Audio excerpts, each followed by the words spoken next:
প্রিয় শিক্ষার্থীরা, কেমন আছো তোমরা সবাই? আশা করি ভালো আছো। তোমার একটা ছোট্ট লাইক এবং একটা কমেন্ট তোমাদের এই নান্না মুন্নেসা চ্যানেলকে গ্রো করতে অনেক বেশি হেল্প করে।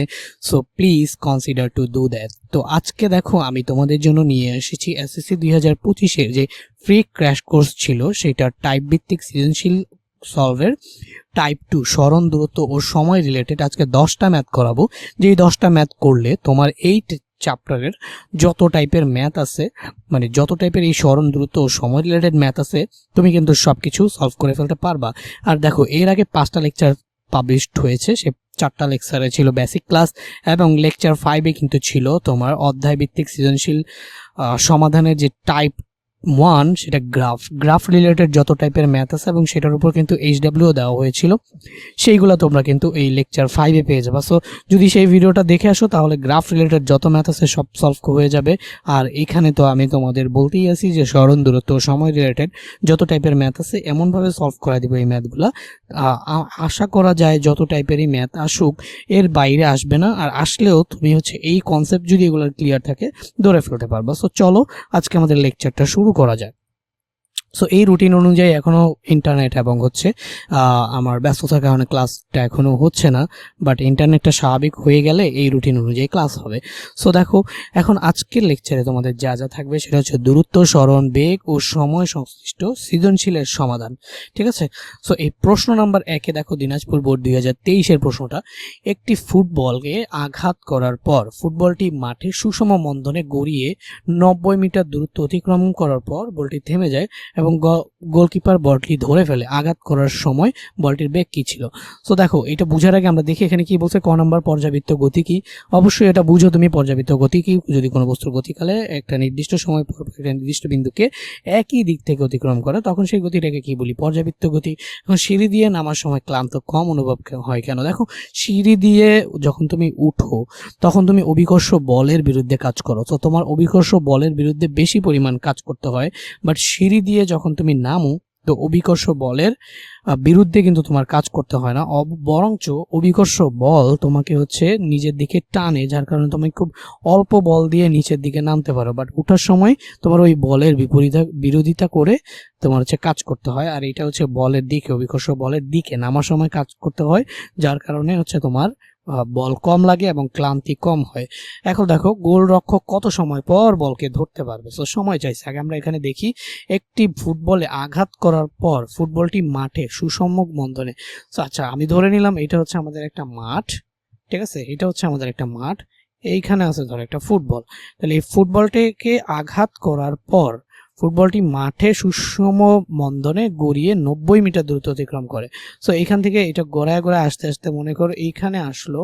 সো এখান থেকে যে এটার দূরত্ব, সেটা কত দিয়ে দিছে ভাইয়া? সেটা হচ্ছে 90 মিটার দিয়ে দিছে। এই যে গড়ায় গড়ায় ধরো এখানে আসলো, করার পর বলটি থেমে গেল এবং গোলরক্ষক বলটিকে ধরে ফেললো। আঘাতের সময় বলটির বেগ ছিল। সো এখানে দেখো, এই যে বলটি, সেটা আঘাত করার সময় যে বেগ, সেটা কি আদি বেগ? সেটা কত বলো তো? 108 কিলোমিটার পার আওয়ার। ঠিক আছে? Kilometre per hour. তো ইউ দেওয়া আছে 108 কিলোমিটার পার আওয়ার। সো এখানে বলছে গোলরক্ষক কত সময় পর বলকে ধরতে পারবে। সো সময় চাইছে। সো এখানে আইসা বলটি থেমে গেছে না বলো তো? এই যে দেখো, বল থেমে যায়। এই যে একটি বল ফুটবল আঘাত করার পর সুষম বন্ধনে ঘুরিয়ে 90 মিটার দূরত্ব অতিক্রম করছে। এখান থেকে এখানে 90 মিটার আসছে। 90 মিটার দূরত্ব অতিক্রম করার পর বলটি থেমে যায় এবং গোলরক্ষক বলটি ধরে ফেলছে। এখানে এসে কি 90 মিটার যাওয়ার পর বলটি থেমে যায় না? তার মানে কি বলতো? ভি ইকুয়াল টু কত? 0 মিটার পার সেকেন্ড না? তো বলটি শুরু করছিল দেখো 108 কিলোমিটার পার আওয়ারে। আচ্ছা, এটাকে আমরা মিটার পার সেকেন্ড নিব। তার আগে V equal to 0 metre per second এটা আমরা ধরে নিয়েছি। তাহলে আঘাতের সময় ব্যক্তি ছিল 1 এখন তোমার কাছে কি চাইছে? সময় চাইছে না? তো সময় বের করার জন্য সূত্র কি বলো তো? V equal to you plus A T. এটা দিয়ে চাইলে তুমি হচ্ছে সময় বের করতে পারো, বাট সেটার জন্য তোমার কাছে কি নাই? এখানে কিন্তু তোমার এ নাই। ঠিক আছে? আবার আরেকটা ফর্মুলা আছে, কি বলতো? S equal to U T plus half A T square. So এইখানে তোমার সবই আছে, বাট এ নাই। সো তুমি চাইলে এ বের করে এখানে করতে পারো। আরেকটা ফর্মুলা আছে না? S equal to you plus V by two into T. So দেখো এইখানে তোমার আদি বেগও দেওয়া আছে, শেষ বেগও দেওয়া আছে, যে এই তিনটা ফর্মুলার মধ্যেই টি আছে। যেহেতু টাইম চাইছে, তো টাইমের কি কি ফর্মুলা আছে আমি দেখলাম। সো এই তিনটা ফর্মুলার মধ্যে এখন তুমি এই ফর্মুলা দিয়েও করতে পারো, তুমি এই ফর্মুলা দিয়েও করতে পারো। সেই ক্ষেত্রে তোমাকে কি করতে হবে, আগে সবকিছু বসাইয়া, যেমন এখানে এস বসাই, ইউ বসাইয়া, তারপর হচ্ছে তোমার হচ্ছে এটাকে আর কি বের করে নিতে হবে, বি মাইনাস ইউ। বাট এখানে তো তোমার টিও দেওয়া নাই। সো এইখান থেকে তোমার জাস্ট কি করতে হবে, এখান থেকে তোমার, আচ্ছা তাহলে এটা দিয়ে তো যেহেতু টি দেওয়া নাই, সো এটা দিয়ে এ বের করতে পারবে না। So V square equal to U square plus two, আচ্ছা V square equal to U square plus two A S. এই ফর্মুলা দিয়ে দেখো ভি আছে, ইউ আছে, এস আছে, এটাকে কি করে ফেলতে পারবে, বের করে ফেলতে পারবে না। তো এটাকে বের করে তারপর হচ্ছে তুমি এই ফর্মুলা, এই দুইটা ফর্মুলার যে কোনো একটা ফর্মুলায় বসায় দিলেই তুমি কিন্তু টাইমটা কি পেয়ে যাবা। বাট আমরা কি করব বলো তো, আমরা জাস্ট যেটা করব সেটা হচ্ছে গিয়া S equal to you plus V by two into T, একটা ফর্মুলা আছে না, আমরা ওই ফর্মুলাটা দিয়ে ম্যাথটা সলভ করবো। So S equal to you plus V divided by two into T. So এখানে আমাদের কি লাগবে বলো তো, এখানে আমাদের লাগবে হচ্ছে টি ইকুয়াল টু আমাদের কি বলো, এই যে টিটাকে রাখবো আর পুরোটাকে নিচে পাঠিয়ে দেবো। সো এখানে থাকবে এস আর এখানে থাকবে কি U plus V by two. Okay, এখন এস তো আমার কাছে দেওয়া আছে, এখন এখানে আমাদের আগে কি কি দেওয়া আছে সেটা তোমাদের লিখতে হবে না। সো এই যে দেওয়া, আমি বারবার এটা লিখবো না, তোমরা একটা সাইডে দেওয়া আছে কি কি সেটা লিখে, তুমি একটা সাইডে দেওয়া আছে কি কি সেটা লিখে নিবা, আর আরেকটা সাইডে ম্যাথ করবে। এটা হচ্ছে ফিজিক্সের ম্যাথ করার নিয়ম, ঠিক আছে। গ নাম্বার ম্যাথটা, আচ্ছা গ নাম্বার ম্যাথটা আমি হচ্ছে নেক্সট পেজে করবো, তোমার জাস্ট এখানে আমি বুঝাইতেছি, ঠিক আছে। সো দেখো এই যে জিনিসটা আছে না, U equal to 108 kilometre per. আচ্ছা আমি এখানেই করে দিই, যেহেতু এখানে লিখে ফেলছি গ নাম্বারটা, উপরে কত সময় ধরে ফেলবে। এখন দেখো U S equal to you plus দেওয়া আছে কি এস, মানে হচ্ছে সরণ, তাহলে এই যে সরণ এস সমান কত মিটার, 90 মিটার, এটা লিখে নিলাম। তারপর হচ্ছে আদি বেগ তোমার কি দেওয়া আছে বলতো, ইউ সমান কত দেওয়া আছে, ইউ সমান দেওয়া আছে 108 কিলোমিটার পার আওয়ার। তো এটাকে কিসে নিতে হবে, মিটার পার সেকেন্ডে নিতে হবে না, কিভাবে নিব, এই যে 108 কে যেহেতু এটাকে কিলোমিটারে আছে, এটাকে মিটারে নিতে হইলে কি করতে হবে, 1000 দিয়ে মাল্টিপ্লাই, এটা আওয়ারে আছে তো সময় দিয়ে ভাগ, এটা সময় দিয়ে ভাগ দিলে এই যে 1 ঘন্টায় কত সেকেন্ড, 3600 সেকেন্ড না। সো এই যে 108 কে কিলোমিটার যেহেতু আছে, তাই এই যে আওয়ার ইনভার্স 1, তার মানে আওয়ারটা কোথায়, নিচে না, তাহলে আওয়ার যাবে নিচে। 108 কে 1000 দিয়ে গুণ দিলাম, 3600 আওয়ারে, 3600 সেকেন্ডে যেহেতু 1 আওয়ার, 36 দিয়ে ভাগ করলাম। ভাগ করার পরে এই যে এই শূন্য কাটা, এই শূন্য কাটা।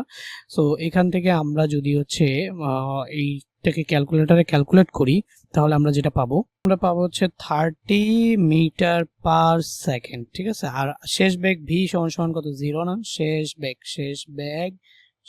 এটা কত নাম্বার সলভ করতেছে, এটা গ নাম্বার সলভ করতে। শেষ বেগ ভি সমান কত, 0 মিটার পার সেকেন্ড। এখন জাস্ট এটা বসায় দাও, এটা যদি বসায় দাও তাহলে এস কত আসবে, আর হচ্ছে এই যে এস এইটা এখানে আসলে হচ্ছে 90 metre, U plus V, that means আমরা লিখতে পারি হচ্ছে 30 প্লাস 0 বাই 2। তাহলে এখানে কত আসবে, উপরে আসবে হচ্ছে 90, উপরে আসবে 30 বাই 2, তাহলে হচ্ছে 15। ওকে, সো এখানে কত আসবে, 6 সেকেন্ড চলে আসবে না, এই যে 6 সেকেন্ড চলে আসলো। 90 কে 15 দিয়ে যদি ভাগ করো তাহলে তুমি কি পাবা বলো তো, 6 সেকেন্ড পাবা। সো দেখো গোলরক্ষক কত সময় পর বলকে ধরতে পারবে, সেই কোশ্চেনের অ্যান্সারটা কি, 6 সেকেন্ড। 6 সেকেন্ড পর গোলরক্ষক বলকে ধরতে পারবে। ওকে, এখন আমরা সামনের দিকে আগাইলে যে গ নাম্বারটা এখানে করে দেওয়ার কথা ছিল, বাট এখানেই করে দিলাম। এখন আমরা করব ঘ নাম্বারটা কোশ্চেন। ঘ নাম্বার কোশ্চেনটা করার আগে এই তারা কি কারা ঘুমাইতেছো আর এই ভিডিওগুলো টানাটানি করতেছো, টানাটানি করার সময় এটা সাবধানে টাইনো, ঠিক আছে। ইম্পর্টেন্ট কথা কিন্তু মিস করো না, তাইলে কিন্তু হচ্ছে ঘর থাকবে কিন্তু ঘরের চাল থাকবে না। একটা দেখো, একটি ফুটবলে আঘাত করার পর ফুটবলটি মাঠে সুষম মন্দনে গড়িয়ে নেবো। আচ্ছা এটা উদ্দীপক পড়ছি, তোমরা একবার পড়ে নাও। সব আমি বললে তোমরা আসছো কেন বলো। এখানে দেখো বলটিকে একই বেগে উপরের দিকে নিক্ষেপ করা হলে উপরের দিকে একই দ্রুত ওঠা সম্ভব হবে কিনা। আরে ঘটনাটা কি হয়েছে, এইখানে মনে করো তুমি সুন্দর করিয়া দাঁড়ায় আছো, ঠিক আছে।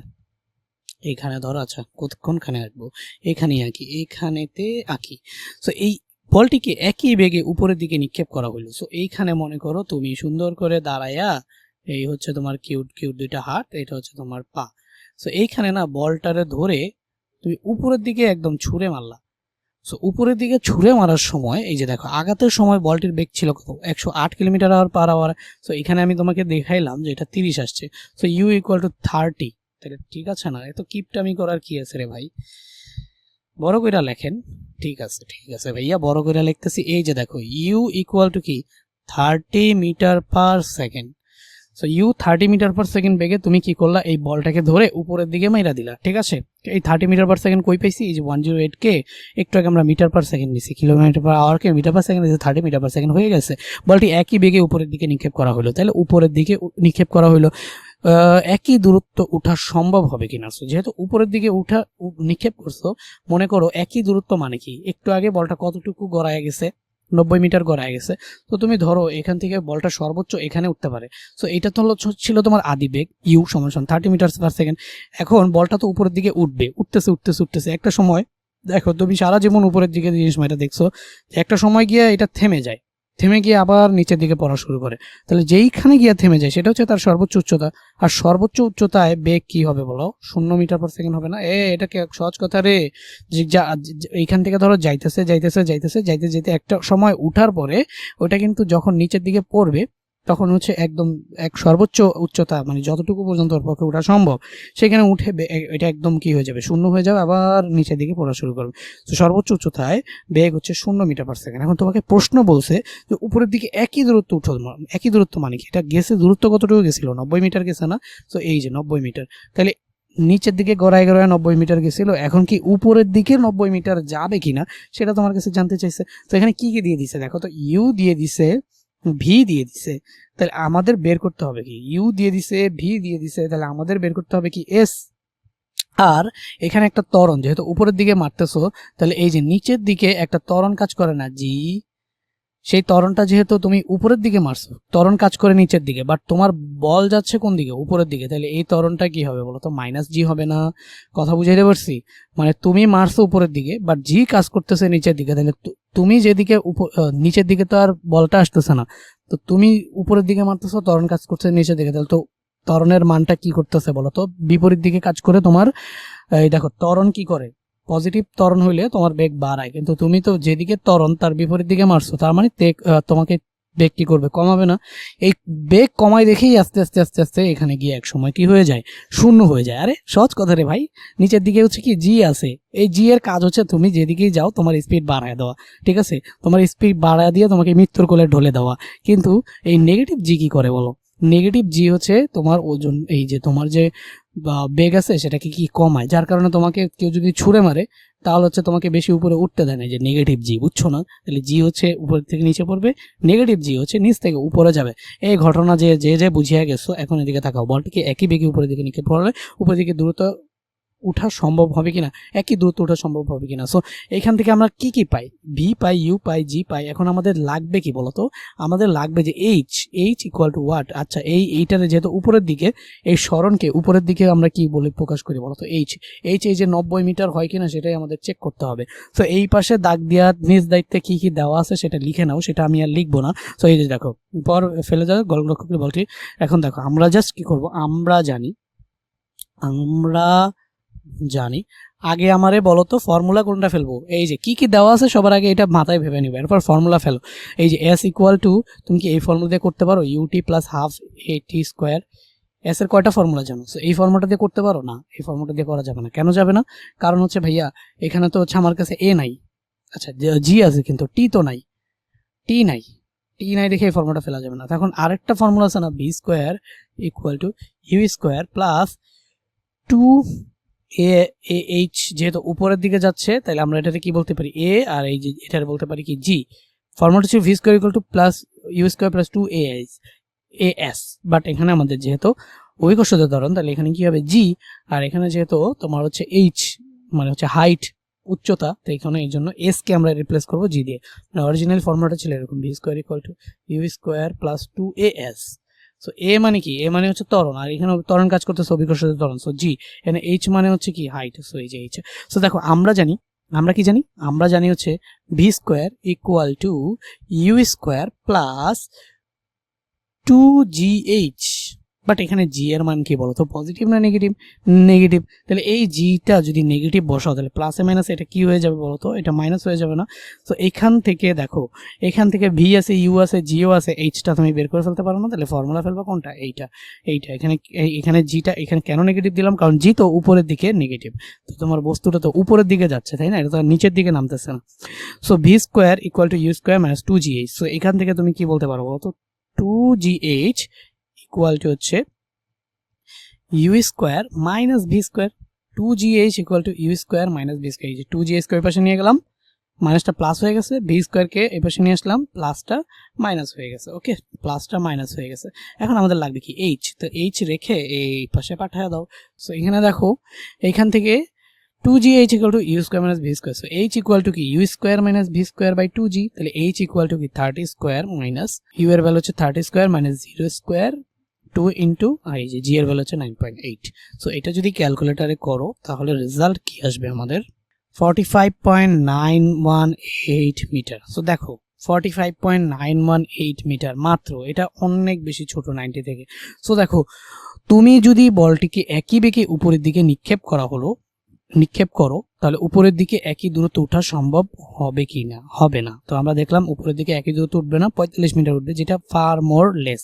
ওকে, এখন দেখো প্রশ্ন নম্বর 2 কি বলছে, 20 মিটার পার সেকেন্ড আদিবেগে একটি ক্রিকেট বলকে মুকুল খাড়া উপরের দিকে ছুড়ে দিল। একই সময়ে নিশান 30 মিটার দূরে 6 মিটার পার সেকেন্ড সমবেগে ছুটে এসে বলটিকে ধরার চেষ্টা করলো। এই টাইপের ম্যাথটা একটুখানি ইম্পর্টেন্ট আছে আর খুবই সুন্দর একটা কনসেপচুয়াল ম্যাথ, সেই ম্যাথটা আমরা করব।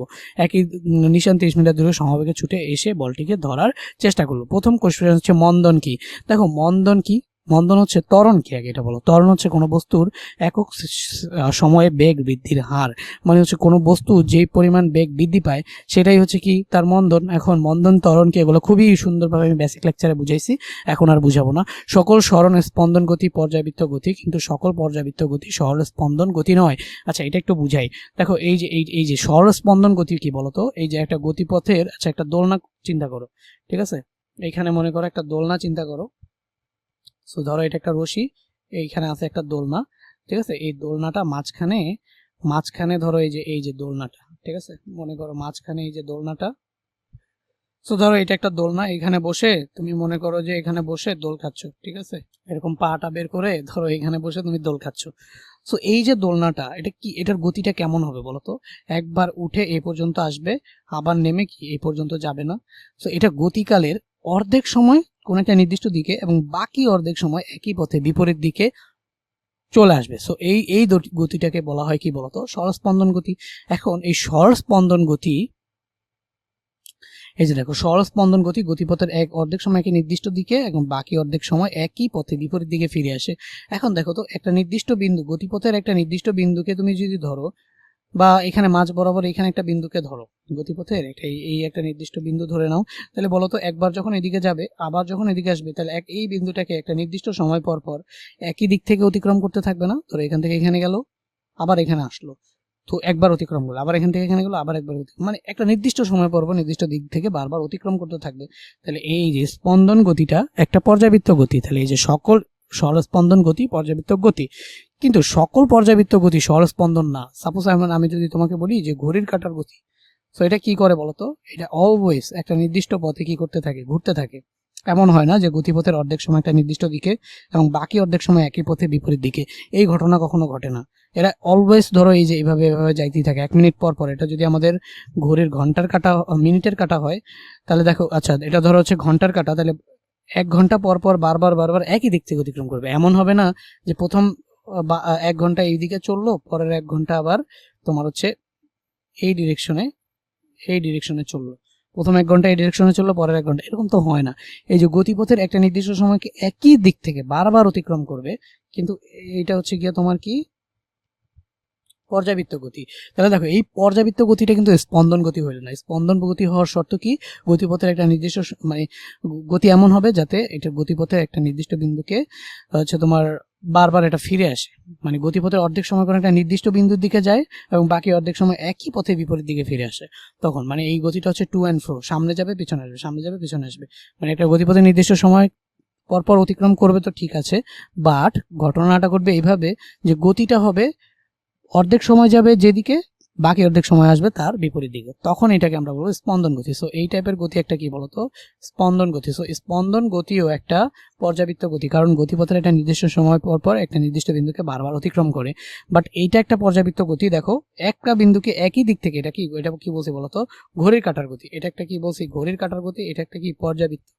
এটা হচ্ছে কি পর্যাবৃত্ত। পর্যাবৃত্ত গতিতে ঘটনা কি ঘটতেছে, একই দিক থেকে বারবার বারবার অতিক্রম করতেছে। এমন হচ্ছে না গতিগত এক মিনিট এদিকে গিয়ে বাকি 1 মিনিট এদিকে গেছে। যদি এরকম ভাবে যাইতো তখন সেটাকে আমরা কি বলতাম, তখন সেটাকে আমরা বলতাম পর্যাবৃত্ত গতি। তাহলে দেখো স্পন্দন গতি তো পর্যাবৃত্ত গতি হইল, স্পন্দন গতি তো কি হইল, পর্যাবৃত্ত গতি হইল। বাট পর্যাবৃত্ত গতি স্পন্দন গতির যে শর্ত সেটা কি, একটা সময় নির্দিষ্ট দিকে যাবে, বাকি অর্ধেক সময় বিপরীত দিকে আসবে, সেই ঘটনাটা কিন্তু মেনটেন করলো না। যার কারণে সকল সরল স্পন্দন গতি পর্যাবৃত্ত গতি, কিন্তু সকল পর্যাবৃত্ত গতি সরল স্পন্দন গতি নয়।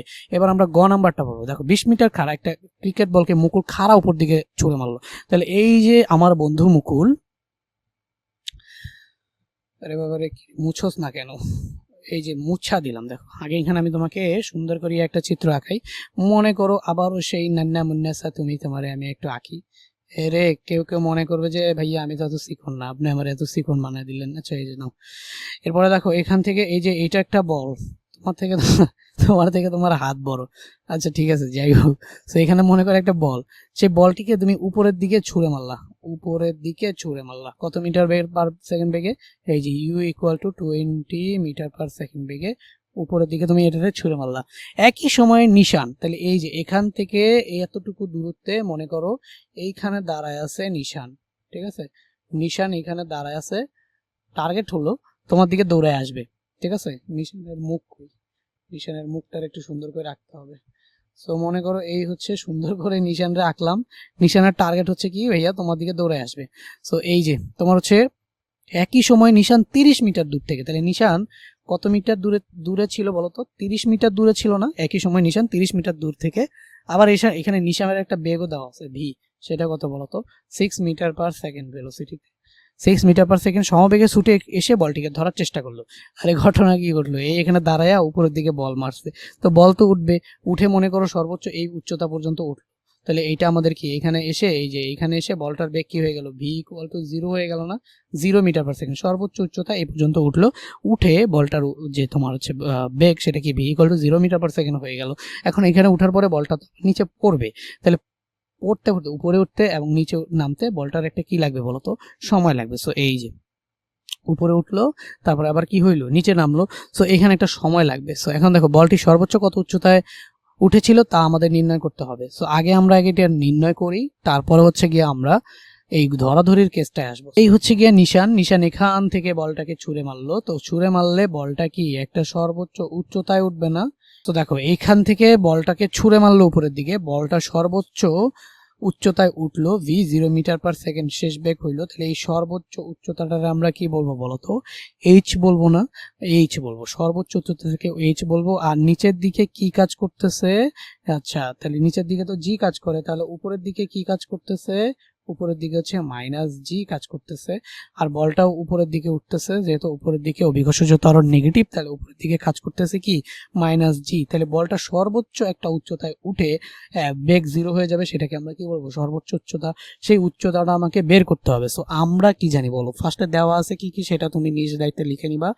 আমরা জানি, আমরা কি জানি, আমরা জানি হচ্ছে ভি স্কোয়ার। আচ্ছা দেখো এই যে উপরে নিচের যত টাইপের ম্যাথ আছে এটা মাথায় রাখবা, যখন উপরে ছুঁড়ে মারবে ম্যাক্সিমাম ম্যাথ না, V square = U square -2gh দিয়ে হয়ে যায়। আর যখন উপর থেকে ছেড়ে দিবে, এটা কি নিচ থেকে উপরে, তখন এটা হবে মাইনাস। আর যখন উপর থেকে ছেড়ে দিবে এই একই ফর্মুলা পড়বে, বাট এটা হবে কি প্লাস। মনে রাখবা উপরে ছুঁড়া অথবা উপর থেকে ছেড়ে দেওয়া, ফর্মুলা কোনটা, এইটা। ফর্মুলা কোনটা, এইটা। আমি এখানে সাইডে লিখে দেই যে উপরে ছোড়া, আচ্ছা এখানে একটা প্লাস মাইনাস থাকতে পারে, উপরে ছোড়া, তাহলে উপরে যদি ছুঁড়ে মারে তাহলে কি হবে বলতো, -জি, তাহলে কি হবে -2gh। আর যদি নিচে ফেলে দেয়, নিচে উপর থেকে ছাড়া, তাহলে উপর থেকে ছাড়া তখন +জি, উপর থেকে ছাড়া, যদি উপর থেকে ছাড়া। আচ্ছা আমি এখানে লিখে দিই, তাহলে এই যে উপরে ছোড়া, ছুড়লে V square equal to U square minus 2gh, এখানে হবে মাইনাস, আর উপর থেকে যদি ছেড়ে দেয় তাহলে কি ফর্মুলাটা হবে V square equal to U square plus 2gh। এটা মনে রাখবে, ম্যাক্সিমাম ম্যাথ এই ফর্মুলা দিয়েই হবে। সো আমাদের এখানে ফর্মুলা অনুযায়ী মাইনাস বসে, so V square equal to U square minus 2gh। এখান থেকে তোমাদের লাগবে কি বলো, সর্বোচ্চ তাপ, দ্যাট মিনস এইচ লাগবে। সো এখান থেকে তুমি কি লিখে দিতে পারো 2gh সমান সমান ইউ স্কোয়ার মাইনাস কি ভি স্কোয়ার।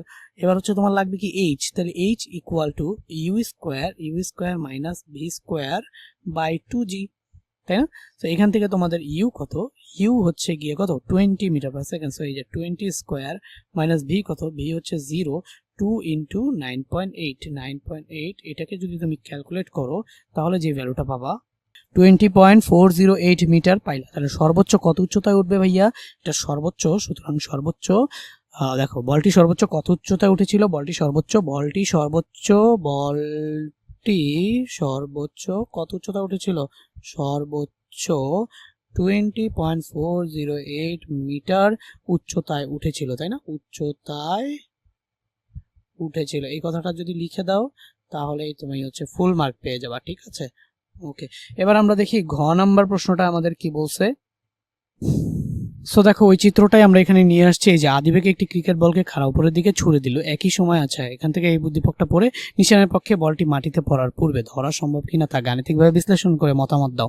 এখন দেখো বলটি তো এইখানে উঠছে, তাই না? তো এখান থেকে উঠতে একটা সময় লাগছে, এখান থেকে এখানে নিচে নামতে আবার আরেকটা সময় লাগছে না, এখান থেকে উপরে উঠতে একটা যে সময় লাগছে, এখান থেকে এখানে নিচে নামতে আর একটা সময় লাগছে না। সো দেখো এই দুইটা সময়ের মধ্যে তো এখানে এই যে এখান থেকে যাত্রা শুরু করে আবার এই নিচে নামতে, মানে যেখান থেকে শুরু করছে সেখানে আবার ফিরে আসতে এর একটা কি লাগছে বলতো, সময় লাগছে না? তো এই যে এই বলটার উপরে উঠতে এবং উপর থেকে নিচে নামতে একটা সময় লাগছে, এই সময়ের মধ্যে যদি এই ব্যক্তি এখানে পৌঁছাইতে পারে তাহলে বলটি ধরতে পারবে না, ধরতে পারবে না। আবার বলি, এই যে দেখো একটি কি করলো 20 মিটার পার সেকেন্ড বেগে মুকুল বলটাকে ছুঁড়ে মারছে না, বলটা সর্বোচ্চ উচ্চতায় উঠছে, উঠে আবার পড়বে। সো এখান থেকে যাত্রা শুরু করে সর্বোচ্চ উচ্চতায় উঠা এবং সেইখান থেকে আবার ফিরে আসা। সো এইখান থেকে এইখানে আবার বলটাকে আসতে একটা সময় লাগছে। তাহলে মানে কি, বলটা হাওয়ায় যতক্ষণ ছিল ততক্ষণে যদি হচ্ছে ওই হচ্ছে আবার এখানে কি নিশান দৌড়ায় আসতেছিল, সো এইখানে বলটা উপর এই নিচ থেকে উপরে উঠে আবার নিচে আসা পর্যন্ত যেই সময় লাগছে সেই সময়ের মধ্যে যদি ওই পৌঁছাইতে মানে কি 30 মিটার যে দূরত্বটা আছে সেই দূরত্বটা যদি ওই অতিক্রম করতে পারে ওই সময়ের মধ্যে, তাহলেই সে কি করতে পারবে, বলটাকে ধরতে পারবে, না হয় পারবে না। সো সবার আগে আমাদের কাজ কি, সবার আগে আমার কাজ হচ্ছে বলটি সর্বোচ্চ উচ্চতায় উঠে পড়তে আবার কত সময় লাগে, দ্যাট মিনস বলটির বিচরণ কাল কত। সো দেখো বলটি ভূমিতে ফিরে আসতে টি সময় লাগলে আমরা কি করবো বলতো, টি সময়টা বের করবো, তাই না? টি সময়টা আমরা বের করবো। এখন এই সময়টা আমরা কিভাবে বের করতে পারি, একটা হচ্ছে ভি আছে আমাদের কাছে কি ভি আছে না, ভি কত বলো তো 0 মিটার পার সেকেন্ড, ইউ আছে, তাহলে ভি আছে, ইউ আছে এবং সর্বোচ্চ কত উচ্চতা আসছে সেটাও কিন্তু আমাদের কাছে আছে।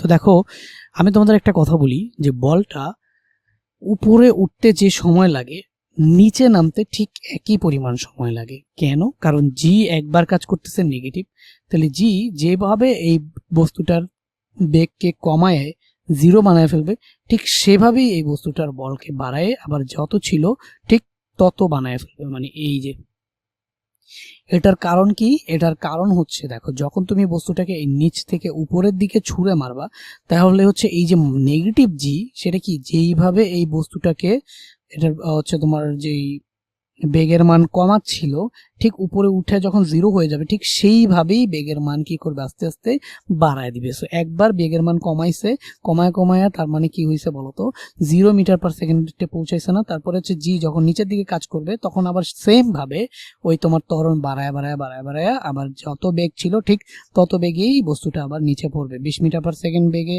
উপরে গেছে না, গিয়ে 0 হয়েছে না, আবার যখন উপর থেকে নিচে পড়তে থাকবে তখন এই জি এর মান বাড়ার কারণে বেগ বাড়তে থাকবে এবং নিচে এসে এই 20 মিটার পার সেকেন্ড বেগেই সে নিচে পড়বে। সো উপরে উঠতে যে সময় লাগে নিচে নামতে ঠিক একই পরিমাণ সময় লাগে। সো আমি চাইলে এখানে তোমাকে ডিরেক্ট একবারে ফর্মুলাটা বের করে দিতে পারি, বাট অনেক সময় তোমাকে বলে যে উপরে উঠতে কত সময় লাগবে বা সর্বোচ্চ উচ্চতায় উঠতে কত সময় লাগবে। সো দেখো, সর্বোচ্চ উচ্চতায় উঠতে যেই সময় লাগবে, সর্বোচ্চ উচ্চতা থেকে নামতে ঠিক একই সময় লাগবে। তাহলে সর্বোচ্চ উচ্চতায় উঠতে সময় যদি তোমাকে শিখিয়ে দিই, তাহলে হচ্ছে তোমার দুইটা কোয়েশ্চেনের অ্যান্সার একসাথে হয়ে গেল। যদিও এটা সরাসরি কত সময় লাগছে একদম এইখান থেকে যাত্রা করে এখানে বের করা যায়, বাট আমি তোমাকে এভাবে শিখাচ্ছি না, আমি তোমাকে শিখাচ্ছি সর্বোচ্চ উচ্চতায় উঠতে কত সময় লাগে। দেখো, সর্বোচ্চ উচ্চতায় উঠতে যত সময় লাগে ওইখান থেকে আবার এই বিন্দুতে ফিরে আসতে ঠিক একই সময় লাগবে। তাহলে সর্বোচ্চ উচ্চতায় উঠতে তুমি সময় কত সেটা হচ্ছে আগে বের করো। বলটি ভূমিতে ফিরে আসতে টি সময় লাগলে সেই টিটা আমরা বের করব। তো একটা কাজ করি, এটাকে আমরা ক্যাপিটাল টি বানাই, তাহলে আমাদের জন্য সুবিধা হবে। এবং দেখো, টি সময় লাগলে সেটা আমরা আগে পরে দেখতেছি, এটাকে একটু হোল্ডে রাখো। সেটা হচ্ছে আগে আমরা বের করি সর্বোচ্চ উচ্চতায় উঠতে সময়। সর্বোচ্চ উচ্চতায় উঠতে কি সময় লাগবে, এই যে এটাকে আমি ধরো ক্যাপিটাল টি দিয়ে বুঝাই। সো এই যে টি ইকুয়াল টু, টি বের করার ফর্মুলা কি আছে, ফর্মুলাটাই লিখি, V equal to you plus A T. এই যে দেখো, V equal to you plus A T, but এখানে এর জায়গায় কি আছে, জি। সো এখানে ইউ প্লাস জিটি। বাট এটা কি উপরে উঠতেছে না উপর থেকে নিচে নামতেছে?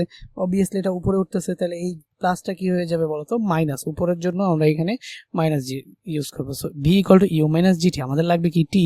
তাহলে এখান থেকে আমরা কি লিখতে পারি বলো তো, এই লাইনের পরের লাইনে আমরা কি লিখতে পারি? আচ্ছা, নিচে করি।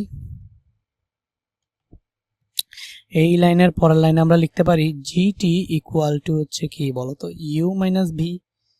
তো এখান থেকে আমরা কি লিখতে পারি, T equal to U minus V by G. এখন দেখো, এই যে সুতরাং টি ইকুয়াল টু কি পাই আমরা, ইউ কত, ইউ হচ্ছে 20, ভি কত, ভি হচ্ছে গিয়ে 0 বাই জি কত 9.8। সো এখানে আমি সময় পেয়ে গেছি না, সময়টা কত পেয়ে গেছি বলো, 2.04 সেকেন্ড। সো এই বলটার উপরে উঠতে সময় লাগছে কত, 2.0 সেকেন্ড। তাহলে এই যে দেখো, বলটি ভূমিতে ফিরে আসতে টি সময় লাগলে, তাহলে টি সমান সমান কত বলো। সুতরাং টি সমান সমান কি, এই যে 2t, টি সমান সমান হচ্ছে 2t।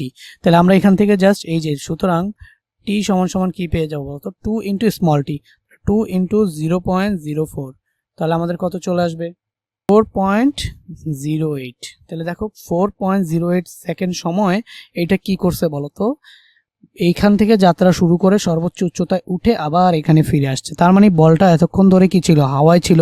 সো ও যদি ধরতে চায়, তাহলে বলটা যতক্ষণে হাওয়ায় ছিল ঠিক ততক্ষণে ওরে এই 30 মিটার দূরত্ব অতিক্রম করতে হবে। সো ওর ভেলোসিটি দেওয়া আছে ভি। তো আমরা জানি, আচ্ছা এখন দেখো, নিশানের পক্ষে বলটি ধরতে হলে তাকে কি করতে হবে বলো, নিশানের পক্ষে বলটি ধরতে হলে, নিশানের পক্ষে বলটি ধরা সম্ভব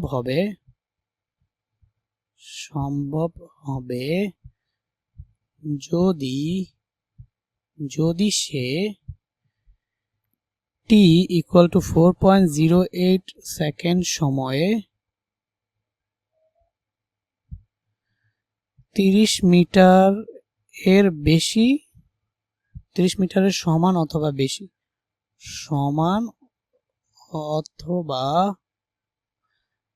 বেশি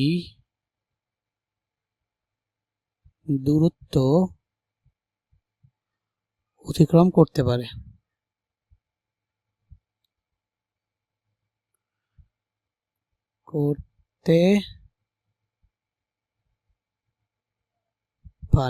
সুতরাং অতিক্রান্ত দূরত্ব, সুতরাং দূরত্ব যদি এস হয়, তাহলে দূরত্ব যদি কি হয়, এস প্রাইম হলে, এস প্রাইম কিভাবে বের করবো বলতো, নিশান, এই যে নিশানের একটা মাত্র বেগ দেওয়া আছে, তার মানে নিশান কিভাবে চলে, নিশানের বেগই দেওয়া আছে একটা, তার মানে এই বেগটারই তুমি সমবেগ ধরে নিবা, কারণ অন্য কিছু বলে নাই, ত্বরণমান কিছু বলে নাই, বলছে এত বেগে দৌড়ে, তাহলে এই বেগটা তুমি যদি সমবেগে ধরে নাও, তাহলে এই যে এস প্রাইম ইকুয়াল টু কি বলতো, ভিটি না, তাহলে ভি প্রাইম টি, এই যে ভি প্রাইম টি, এটা আমি কি দিয়ে প্রকাশ করছি, V prime. So V prime T, তাহলে ভি প্রাইম কত, ভি প্রাইম হচ্ছে 6, অ্যান্ড টি কত, 6 হচ্ছে 4.08, তাহলে 6 ইন্টু 4.08 কত আসে, 24.48 আসে, কত আসে 24.48, হুইচ ইজ লেস দেন কি 30 মিটার। সুতরাং ধরতে পারবে না, পারবে না, ঠিক আছে, ধরতে পারবে না। সো আমাদের দেখলাম ধরতে হইলে 30 মিটারের সমান অথবা বেশি দূরত্ব অতিক্রম করতে হবে যতক্ষণে বলটা পড়ে। বাট ওই দূরত্ব অতিক্রম করে 20.482 মিটার, তার মানে অবশ্যই কি ধরতে পারবে না, ধরা সম্ভব না, ধরা সম্ভব না, ওই ধরা ছোঁয়ার বাইরে, ঠিক আছে। তো এটা তো আমাদের গেল। এরপর আমরা নেক্সট ম্যাথটা করি। ওকে, এখন দেখো অন্ধ ব্যক্তির ম্যাথ করবো আমরা। মাঝে মাঝে এই অন্ধ ব্যক্তিদের দেখে ম্যাথের মধ্যে যে কত মায়া হয়। একজন অন্ধ ব্যক্তি এখন দেখো কি করতেছে। একজন অন্ধ ব্যক্তি রাস্তা ক্রস করার জন্য ফুটপাতে দাঁড়িয়ে ছিল। একটি গাড়ি 36 কিলোমিটার আওয়ার সমবেগে আসতে দেখে চায়ের দোকানে দাঁড়িয়ে থাকা শফিক দয়ালু ব্যক্তি 80 মিটার দূর থেকে 2 মিটার পার সেকেন্ড ত্বরণে দৌড় দিয়ে অন্ধ ব্যক্তিকে ধরতে যায়। উক্ত সময়ের মধ্যে অন্ধ ব্যক্তি শফিকের থেকে আরো 1 মিটার সরে গেছে। বাবা, ভালো ভালো কথা বলছে, পরে দেখতেছি। স্কেলার রাশি কাকে বলে অবশ্যই এই চ্যাপ্টারে খুবই সুন্দর করিয়া বোঝানো হয়েছে। যারা যারা দেখো নাই দেখিয়া ফেলাও। দেখো স্কেলার রাশি কাকে বলে, যে সকল রাশিকে প্রকাশ করতে শুধুমাত্র মানের প্রয়োজন পড়ে তাদেরকে স্কেলার রাশি বলে। এর বেশি আর একটা কথা বলবো না, কারণ বেসিক ক্লাসে অনেক আলোচনা করছি। উপরের দিকে নিক্ষিপ্ত কোনো ঢিলের উত্থান ও পতনের সময় সমান কেন, একটু আগে তোমাদের আমি ব্যাখ্যা করছি। ওই যে অভিকর্ষজ ত্বরণ দিয়ে বলে দিবা যে অভিকর্ষজ ত্বরণ যখন হচ্ছে উপরের দিকে যায় তখন কি হয়, ত্বরণ যেহেতু নেগেটিভ বিপরীত দিকে কাজ করে, ত্বরণের মান কিন্তু আস্তে আস্তে কমতে থাকে। এবং হচ্ছে যখন বস্তুটার ত্বরণ সর্বোচ্চ উচ্চতায় গিয়ে শূন্য হয়ে যায়, সর্বোচ্চ উচ্চতায় গিয়ে শূন্য হয়ে যাওয়ার পরে আবার একইভাবে একই ত্বরণ পজিটিভভাবে বাড়তে থাকে। সো একটা বেগের মান কমায় এবং একটা বেগের মান কি করে বলতো, বাড়ায়। তো কতটুকু বাড়ায়, ঠিক যতটুকু কমাইছিল ঠিক ততটুকুই বাড়ায়। বাড়াইতে বাড়াইতে আবার যত বেগে ছুঁড়ে মারা হয়েছিল ঠিক তত বেগেই হচ্ছে ভূপৃষ্ঠে পতিত হয়। সো এই কারণে অভিকর্ষজ ত্বরণ একবার পজিটিভভাবে কাজ করে বেগের মান বৃদ্ধি করে এবং নেগেটিভভাবে কাজ করে বেগের মান হ্রাস করে, যার কারণে এই বেগ আর হ্রাসের সময় এক। এবং হচ্ছে বাইরের থেকে যেহেতু অন্য কোনো বল কাজ করে না, তাই উত্থান এবং পতনের সময় এক। এখন দেখো গ নম্বর প্রশ্নটা আমরা সলভ করবো। একজন অন্ধ ব্যক্তি আসা গাড়িটি 10 মিটার যেতে কত সময় লাগবে। সো আগে আমরা একটা দেখি যে গাড়িটির এখানে কি কি ইনফরমেশন দেওয়া আছে। আগে প্রশ্ন অনুযায়ী আমরা অ্যান্সার করব, ঠিক আছে। তো মনে করো এইটা হচ্ছে গিয়া আমার একটা গাড়ি, দুঃখিত রে ভাই, গাড়ি তো এখনো কিনতে পারি নাই। সো এইটা আমার গাড়ি না, ঠিক আছে, এইটা আমার গাড়ি না, এটা হচ্ছে গিয়া অঙ্কিত গাড়ি, ঠিক আছে, উড়াধুরা গাড়ি। সো এটা একটা গাড়ি। সে গাড়ি কি বলছে, একজন অন্ধ ব্যক্তি আচ্ছা দেখো দাঁড়িয়ে ছিল, একটি গাড়ি 36 কিলোমিটার বেগে সমবেগে আসতেছে দেখে, তাহলে গাড়িটার বেগ কি তোমার হচ্ছে 36 মিটার। এই গাড়িটা কত কিলোমিটার বেগে যাচ্ছিল, এই যে 36 কিলোমিটার পার আওয়ার। এই যে গাড়িটা 36 কিলোমিটার পার আওয়ার বেগে যাচ্ছিল, ঠিক আছে। তারপর হচ্ছে আসতে দেখে চায়ের দোকান শফিক 80 মিটার দূর থেকে। শফিকের ইনফরমেশন লাগবে না, এই কোনো ইনফরমেশন জাস্ট আর লাগবে না। এখানে দেখো গাড়িটার আদি বেগ ছিল 36 কিলোমিটার আওয়ার, আর এটা একটা কেমন বেগ, এটা একটা কিন্তু সমবেগ। এইটা একটা কেমন বেগ, এইটা হচ্ছে একটা সমবেগ। এইটা একটা সমবেগ 36 কিলোমিটার আওয়ার বেগে সমবেগ, মানে বেগের মান বাড়েও না কমেও না, ত্বরণের কোনো বালাই নাই, কিচ্ছু না। গাড়িটি 10 মিটার যেতে কত সময় লাগবে তোমার কাছে চাইছে। তো এখন দেখো গাড়িটা এখান থেকে এই পর্যন্ত মনে করো যদি আসে, তাহলে এই যে 10 মিটার সময় গাড়িটা চলে 10 মিটার দূরত্ব অতিক্রম করছে, ঠিক আছে। সরি 10 মিটার সময় না, এখানে গাড়িটা ধরো চলে কতটুকু দূরত্ব অতিক্রম করছে, গাড়িটা এখান থেকে এখানে এই যে ধরো এই পজিশনে আসছে, গাড়িটা এখান থেকে এই পজিশনে আসছে, তাহলে এটা 10 মিটার দূরত্ব অতিক্রম করছে। তো এই 10 মিটার দূরত্ব অতিক্রম করতে তার একটা সময় লাগছে না টি, টি ইকুয়াল টু কত সেটা তোমার কাছে জানতে চাইছে। তাহলে কি কি দেওয়া আছে, আদি বেগ দেওয়া আছে যেটা একটা সমবেগ, এবং অতিক্রান্ত দূরত্ব এইটা কি এস দেওয়া আছে না, এটা একটা এস। তাহলে এই যে অতিক্রান্ত দূরত্ব 10 মিটার না, আর এটা যেহেতু একটা সমবেগ, তো তুমি তো জানো এস ইকুয়াল টু কি, তুমি তো জানো এক্স ইকুয়াল টু কি, এস ইকুয়াল টু ভিটি। যেখানে এস কি, গাড়ির অতিক্রান্ত দূরত্ব, যেটা দেওয়া আছে 10 মিটার যেতে হবে, গাড়িটাকে কতটুকু যেতে হবে 10 মিটার। তার মানে কি দেওয়া আছে, এস দেওয়া আছে, এস দেওয়া আছে রে ভাই, এস দেওয়া আছে, গাড়িটা 10 মিটার যেতে কত সময়, এখন সময় বের করতে হবে। ভিও দেওয়া আছে। এর আগে তো একটা পাপ কইরা ফেলাইতেছিল, এই পাপ করে না রে, পুণ্য করো। পুণ্য কি এই 36 কিলোমিটার পার আওয়ারে ম্যাথ করা যাবে? যাবে না। যাবে না এমন না, যাবে, কিন্তু সেটা কি হবে বলতো, অন্যান্য ইউনিটগুলোকে কনভার্ট করতে হবে। সো আমরা এটাকে কি করব, কিলোমিটার পার আওয়ার দেখলেই এটা আমাদের গায়ে জ্বলতে হবে, জ্বলে আমরা মিটার পার সেকেন্ডে নিয়ে যাব। সো এখানে আমাদের আসলো, এইখানে কত আসলো বলতো, 1000 দিয়ে মাল্টিপ্লাই করে দিলাম 34 ইন্টু 1000, কারণে কিলোমিটার, তো কিলোমিটারকে মিটারে নিলাম। আর এই যে আওয়ার নিচে, এইচ ইনভার্স মানে কি, আওয়ারটা কোথায় নিচে, তাহলে 1 আওয়ারে কত সেকেন্ড, এই যে 3600 সেকেন্ড। তো এইখান থেকে এখানে কাটা, এখান থেকে এখানে কাটা, এই 36 কাটা, তাহলে নিচে কিছুই থাকলো না, উপরে থাকলো হচ্ছে 10 মিটার পার সেকেন্ড, ঠিক আছে। সো এটা হচ্ছে গাড়ির আদি বেগ। So S equal to VT, V already আমরা বের করছি, টি এর এখন আমাদের কত সময় লাগবে সেটা বের করব। টি ইকুয়াল টু কি বলো, S by V, T equal to কি এস বাই ভি। এখন এস কত, এস হচ্ছে কি আমাদের 10 মিটার এবং হচ্ছে ভি কত, ভিও হচ্ছে 10, তার মানে হচ্ছে আমাদের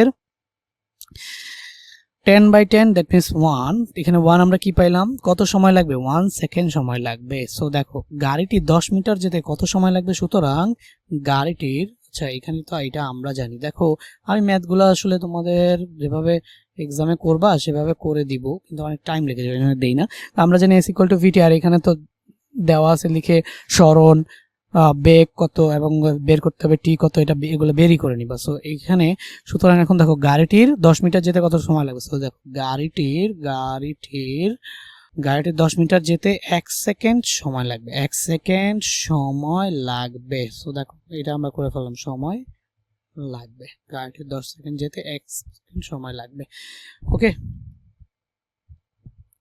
সো এই যে গ নাম্বারটা আমাদের শেষ। এবার আমরা কি করব, ঘ নাম্বারটা করব। ঘ নাম্বার যদি করি, দেখো একজন অন্ধ ব্যক্তি, এটা তো পড়ছো একটু আগে, তো অন্ধ ব্যক্তি থেকে গাড়িটি 100 মিটার দূরে থাকলে শফিক গাড়িটি আসার পূর্বে অন্ধ ব্যক্তির কাছে পৌঁছাবে কিনা। তাহলে অন্ধ ব্যক্তি থেকে গাড়িটি 100 মিটার দূরে, আগে অন্ধ ব্যক্তি আর গাড়ির মধ্যে সম্পর্ক কি সেটা আগে আমরা এখানে আঁকি, তারপর আমরা বাকি কাজ করব। একজন অন্ধ ব্যক্তি রাস্তা ক্রস করার জন্য ফুটপাতে দাঁড়িয়েছিল। তাহলে একজন অন্ধ ব্যক্তি রাস্তা ক্রস করার জন্য ফুটপাতে দাঁড়িয়েছিল, একটি গাড়ি 36 কিলোমিটার সমবেগে আসতে দেখে চায়ের দোকানে দাঁড়িয়ে থাকা শফিক 80 মিটার দূরে দৌড়ে থাকা এই দূর থেকে 2 মিটার পার সেকেন্ড দৌড় দিয়ে অন্ধ ব্যক্তিকে ধরতে চায়। তো আমরা আগে পুরো কেসটা আঁকি। সো দেখো অলরেডি আমি এটা আইকা ফেলাইছি এবং ম্যাটটা করে ফেলাইছি তোমাদের সময় বাঁচানোর জন্য। এখানে দেখো এই যে এটা দেখছো হচ্ছে অন্ধ ব্যক্তি। তো দেখো অলরেডি আমি ম্যাথটা তোমাদের ব্যাকগ্রাউন্ডে করে ফেলেছি। সো এইখানে দেখো এটা হচ্ছে আমাদের কি অন্ধ ব্যক্তি, হ্যাঁ। সো অন্ধ ব্যক্তিটা এখানে দাঁড়ায় আছে না, তাহলে অন্ধ ব্যক্তি থেকে গাড়িটি কত মিটার দূরে আছে ভাইয়া, অন্ধ ব্যক্তি থেকে গাড়িটি 100 মিটার দূরে আছে। সো ধরে নিলাম এই যে গাড়িটি এই অন্ধ ব্যক্তি থেকে 100 মিটার দূরে আছে, ঠিক আছে। এবং এবং এবং উদ্দীপকে আমাদের কি বলছিল বলতো, একটি আচ্ছা এখানে এই যে চায়ের দোকানে দাঁড়িয়ে থাকা শফিক 80 মিটার দূর থেকে 2 মিটার পার সেকেন্ড ত্বরণে দৌড় দিছে। তাহলে এই যে ধরো এই যে বক্স করে এটা হচ্ছে চায়ের দোকান, সেই চায়ের দোকানে দাঁড়ায় আছে কি বলতো, শফিক। এখন অন্ধ ব্যক্তি থেকে এই শফিক কত মিটার দূরত্ব ছিল, অন্ধ ব্যক্তি থেকে শফিক কিন্তু 80 মিটার দূরে ছিল। সো এই যে দেখো অন্ধ ব্যক্তি আর এই হচ্ছে শফিক, এদের মধ্যে দূরত্ব কত, এদের মধ্যে দূরত্ব হচ্ছে 80 মিটার। তো 80 মিটার দূরত্ব ছিল। এরপরে দেখো আমাদের হচ্ছে উক্ত সময়ে অন্ধ ব্যক্তি শফিকের থেকে, উক্ত সময় বলতে কি, এই যে এখান থেকে এখানে গাড়িটা আসবে, কত মিটার আসবে, অবশ্যই এখানে দেখো 100 মিটার আসার জন্য গাড়িটা রওনা হয়েছিল। সো এই 100 মিটার আসতে যে সময় লাগে, সেই সময়ে 100 মিটার আসতে যে সময় লাগবে, বা পুরোপুরি 100 মিটার কিন্তু আসবে না, মনে করো গাড়িটি 100 মিটার, এই যে দেখো উক্ত সময়ের মধ্যে অন্ধ ব্যক্তি শফিকের থেকে আরো 1 মিটার সরে গেছে। মানে কি, মানে শফিক যেই সময় লাগছে, মানে শফিকে এখান থেকে এখানে আসতে একটা সময় লাগবে না, এই 80 মিটার আসতে যে সময় লাগবে, শফিকের এই 80 মিটার আসতে যে সময় লাগবে, সেই সময়ের মধ্যে অন্ধ ব্যক্তি আরো কি করবে বলতো, 1 মিটার দূরে সরে যাবে, ঠিক আছে। 80 মিটার আসতে যে সময় লাগবে, সেই সময়ে অন্ধ ব্যক্তি কি আরো 1 মিটার দূরে সরে যাবে, এটাই বলছে। উক্ত সময়ের মধ্যে অন্ধ ব্যক্তি শফিকের থেকে আরো 1 মিটার দূরে সরে গেছে। তো এই যে কোন সময়, উক্ত সময় বলতে কোন সময় বুঝাইছে এই যে দেখো চায়ের দোকানে থাকা দাঁড়িয়ে শফিক যে 80 মিটার দূর থেকে যাত্রা শুরু করে এখানে 80 মিটার আসতে চাইতেছে, সেই 80 মিটার আসতে যেই সময় লাগে, সেই সময় অন্ধ ব্যক্তি 1 মিটার কি হয়ে যায়, দূরে সরে যায়। তাহলে শফিকের এখন কত দূরত্ব অতিক্রম করতে হবে বলতো, শফিকের কিন্তু 80 প্লাস 1 81 মিটার দূরত্ব। এই যে দেখো শফিকের 80 প্লাস 1 81। তাহলে চিত্রটা বুঝছো না, এইখানে হচ্ছে অন্ধ ব্যক্তি 100 মিটার দূরে আছে, গাড়িটার আদি বেগ দেওয়া আছে 10 মিটার পার সেকেন্ড, গাড়িটার আদি বেগ কি দেওয়া আছে 10 মিটার পার সেকেন্ড। আর হচ্ছে তোমার হচ্ছে শফিক এই অন্ধ ব্যক্তি থেকে 80 মিটার দূরে চলে গেছে। এখন আমাকে এখানে বলছে অন্ধ ব্যক্তি থেকে গাড়ি 100 মিটার দূরে থাকলে, তাহলে এই যে অন্ধ ব্যক্তি থেকে গাড়িটা 100 মিটার দূরে, গাড়িটি আসার পূর্বে, গাড়িটি এই 100 মিটার আসার পূর্বে অন্ধ ব্যক্তির কাছে পৌঁছাবে কিনা শফিক, পূর্বে অন্ধ ব্যক্তির কাছে এই শফিক পৌঁছাবে কিনা গাণিতিকভাবে বিশ্লেষণ করতে বলছে। আচ্ছা আমাকে প্রশ্নের উত্তর দাও তো এখন, গাড়িটা এখান থেকে এখানে ওর এই যে অন্ধ ব্যক্তির কাছে আসতে গাড়িটি আসার পূর্বে, এই যে 100 মিটার দূরে থাকে শাকিল, গাড়িটি আসার পূর্বে অন্ধ ব্যক্তির কাছে পৌঁছাবে কিনা। তাহলে গাড়িটি যদি অন্ধ ব্যক্তির কাছে আসতে চায় তাহলে গাড়িটিকে কত দূরত্ব অতিক্রম করতে হবে, যেহেতু শাকিলের থেকে অন্ধ ব্যক্তি 1 মিটার দূরে সরে গেছে, তাহলে 1 মিটার কোন দিকে সরে গেছে, ধরে নিলাম গাড়ির দিকে সরে গেছে। তো এই গাড়ির দিকে যদি সরে যায় তাহলে দেখো গাড়িটিকে অতিক্রম করতে হবে কত মিটার, গাড়িটিকে অতিক্রম করতে হবে কিন্তু 99 মিটার, ঠিক আছে। আচ্ছা এই ম্যাথ থেকে তুমি চাইলে অন্যভাবেও করতে পারো, যে গাড়িটার দিকে 1 মিটার দূরে না সরে ধরো হচ্ছে এই রাস্তা বরাবর 1 মিটার চলে গেছে, সেইভাবেও তুমি ম্যাথটা করতে পারো। তাহলে শফিক 80 মিটারই যাবে, গাড়িটাও 100 মিটারও আসবে, সেইভাবে ধরে তুমি যদি ম্যাথটা করো, মানে বুঝাইতেছি, এটাকে যদি একটা রাস্তা ধরো, ধরো এই যে এটাকে যদি একটা রাস্তা ধরো, তাহলে এই যে রাস্তার এই পারে দাঁড়া ছিল অন্ধ ব্যক্তি, ধরো 1 মিটার এদিকে গেছে, এইদিকে 1 মিটার গেছে, তাহলে তো শফিককে বাঁচাইতে গেলে শফিককে 80 মিটার আসতে হবে, গাড়িকেও কাছে পৌঁছাইতে হলে 100 মিটার যাইতে হবে। তো 80 মিটার 100 মিটার ধরে করলেও ম্যাথটা তোমার আসলে হবে। তো আমি ধরে নিলাম যে আসলে এখানে তোমার শফিক কি করলো, আমি ধরে নিলাম যেটা, সেটা হচ্ছে শফিক গাড়ির দিকে 1 মিটার গেছে, হ্যাঁ সরি অন্ধ ব্যক্তি গাড়ির দিকে 1 মিটার গেছে, আমি ধরে নিলাম কি অন্ধ ব্যক্তি গাড়ির দিকে 1 মিটার গেছে। তাহলে গাড়িকে অতিক্রম করতে হবে কত মিটার বলতো, 100 - 1 দ্যাট মিনস 99 মিটার। আর শফিককে কত অতিক্রম করতে হবে, শফিককে অতিক্রম করতে হবে হচ্ছে 80 + 1 81 মিটার। এখন দেখো দেওয়া আছে শফিকের ত্বরণ a = 2 মিটার পার সেকেন্ড, না শফিকের ত্বরণ দেওয়া আছে কত metre per second, 2 metre per second, এবং শফিকের যে আদি বেগ দেওয়া আছে u, সেটা কত 0 মিটার পার সেকেন্ড। কারণ শফিক এই চায়ের দোকানে কি ছিল, স্থির ছিল, শফিক এই চায়ের দোকানে স্থির ছিল। আর হচ্ছে এখান থেকে শফিকের আসতে কত মিটার লাগছে দেখো, এই যে শফিক চায়ের দোকানে স্থির ছিল এবং হচ্ছে শফিকের কতটুকু সরণ যাবে, শফিক 80 মিটার + 1 মিটার 81 মিটার যাবে, এটা হচ্ছে শফিকের সরণ।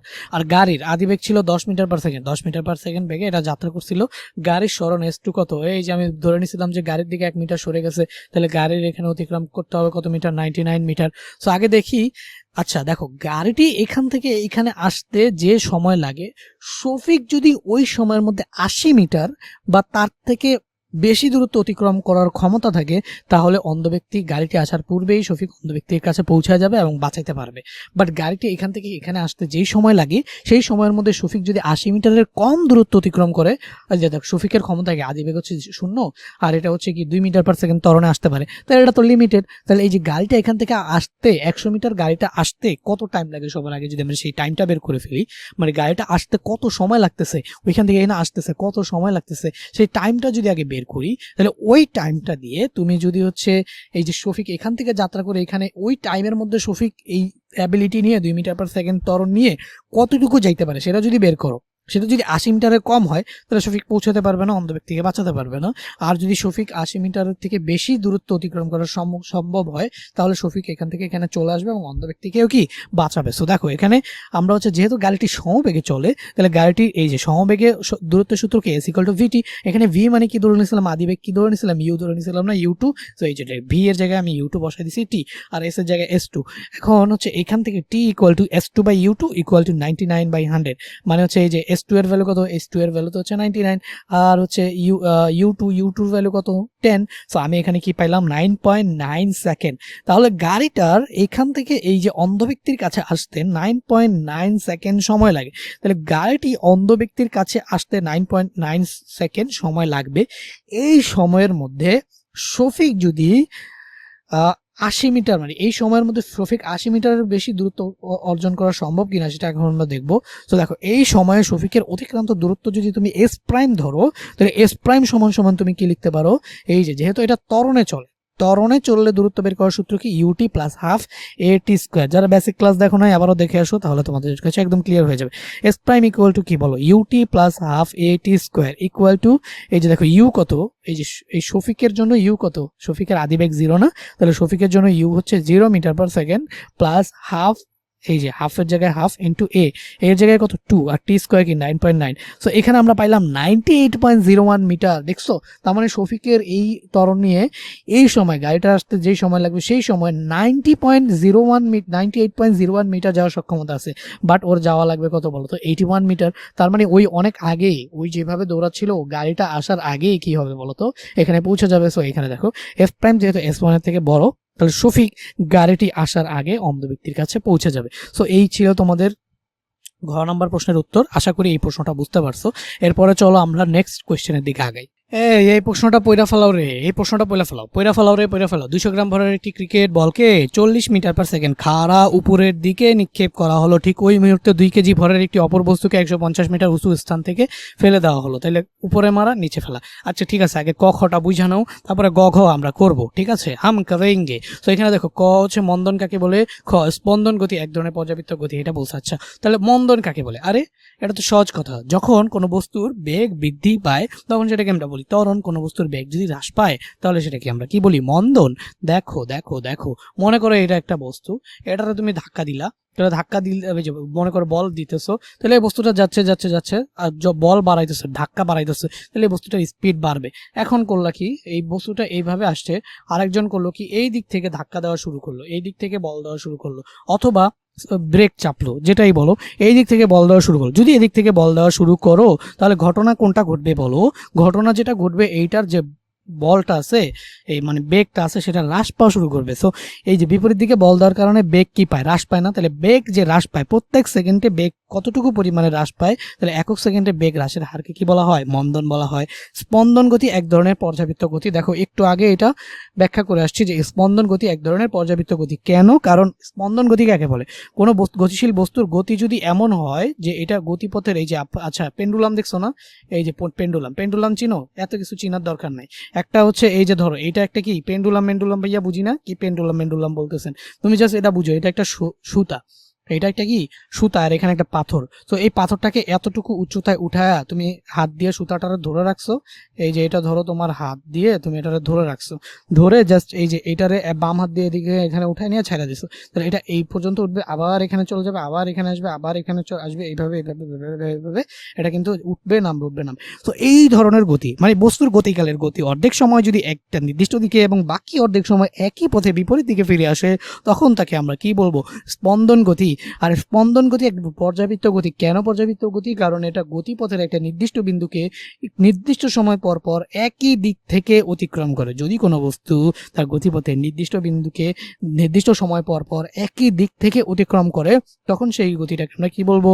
পর্যাবৃত্ত গতি। তো স্পন্দন গতি যেহেতু এইভাবে একবার যাচ্ছে, আবার এই পর্যন্ত এখানে ফিরে আসছে, তাহলে নির্দিষ্ট সময় এবার এই বিন্দুটাকে একবার অতিক্রম করতেছে না, আবার এখানে যাচ্ছে, আবার এখানে ফিরে আসছে, তাহলে নির্দিষ্ট সময় পর আবার একবার অতিক্রম করতেছে না।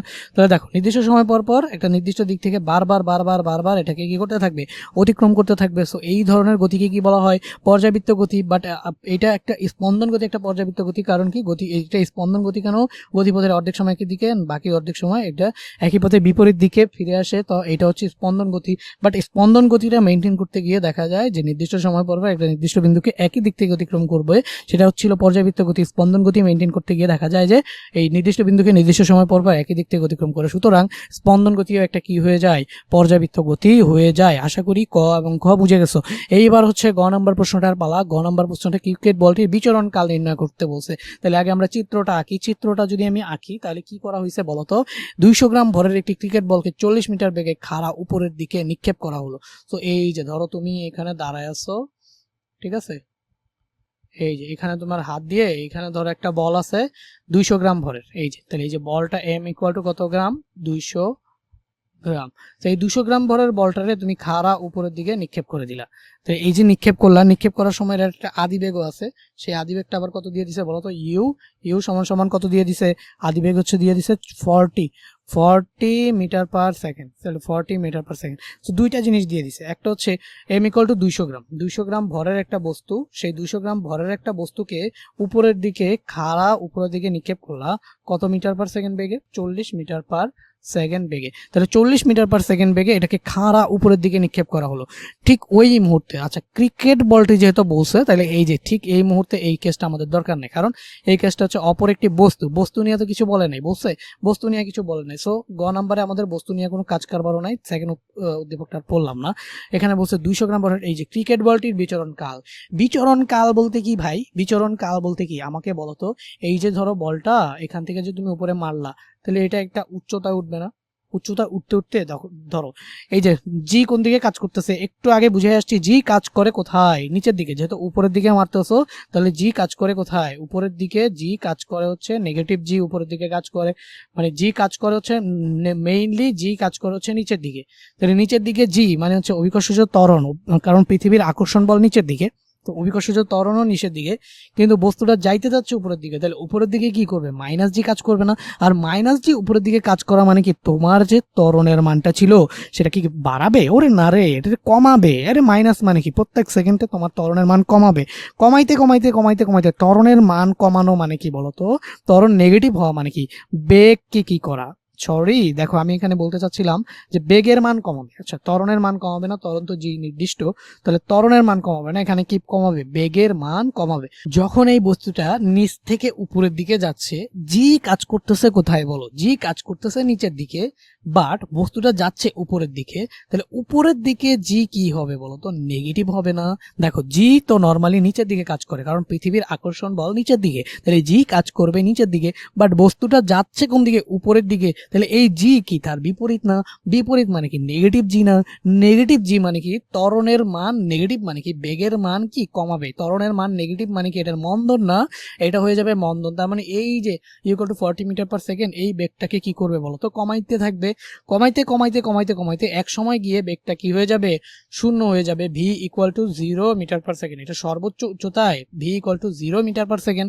এখন দেখো একটু আগে তোমাদের বুঝে আসছি, যেহেতু সর্বোচ্চ উচ্চতায় গিয়ে বেগ 0 মিটার পার সেকেন্ড হয়ে গেছে, বস্তুটা কি আর উপরে উঠবে? উঠবে না। এখান থেকে আবার কি করবে, নিচে নামা শুরু করবে।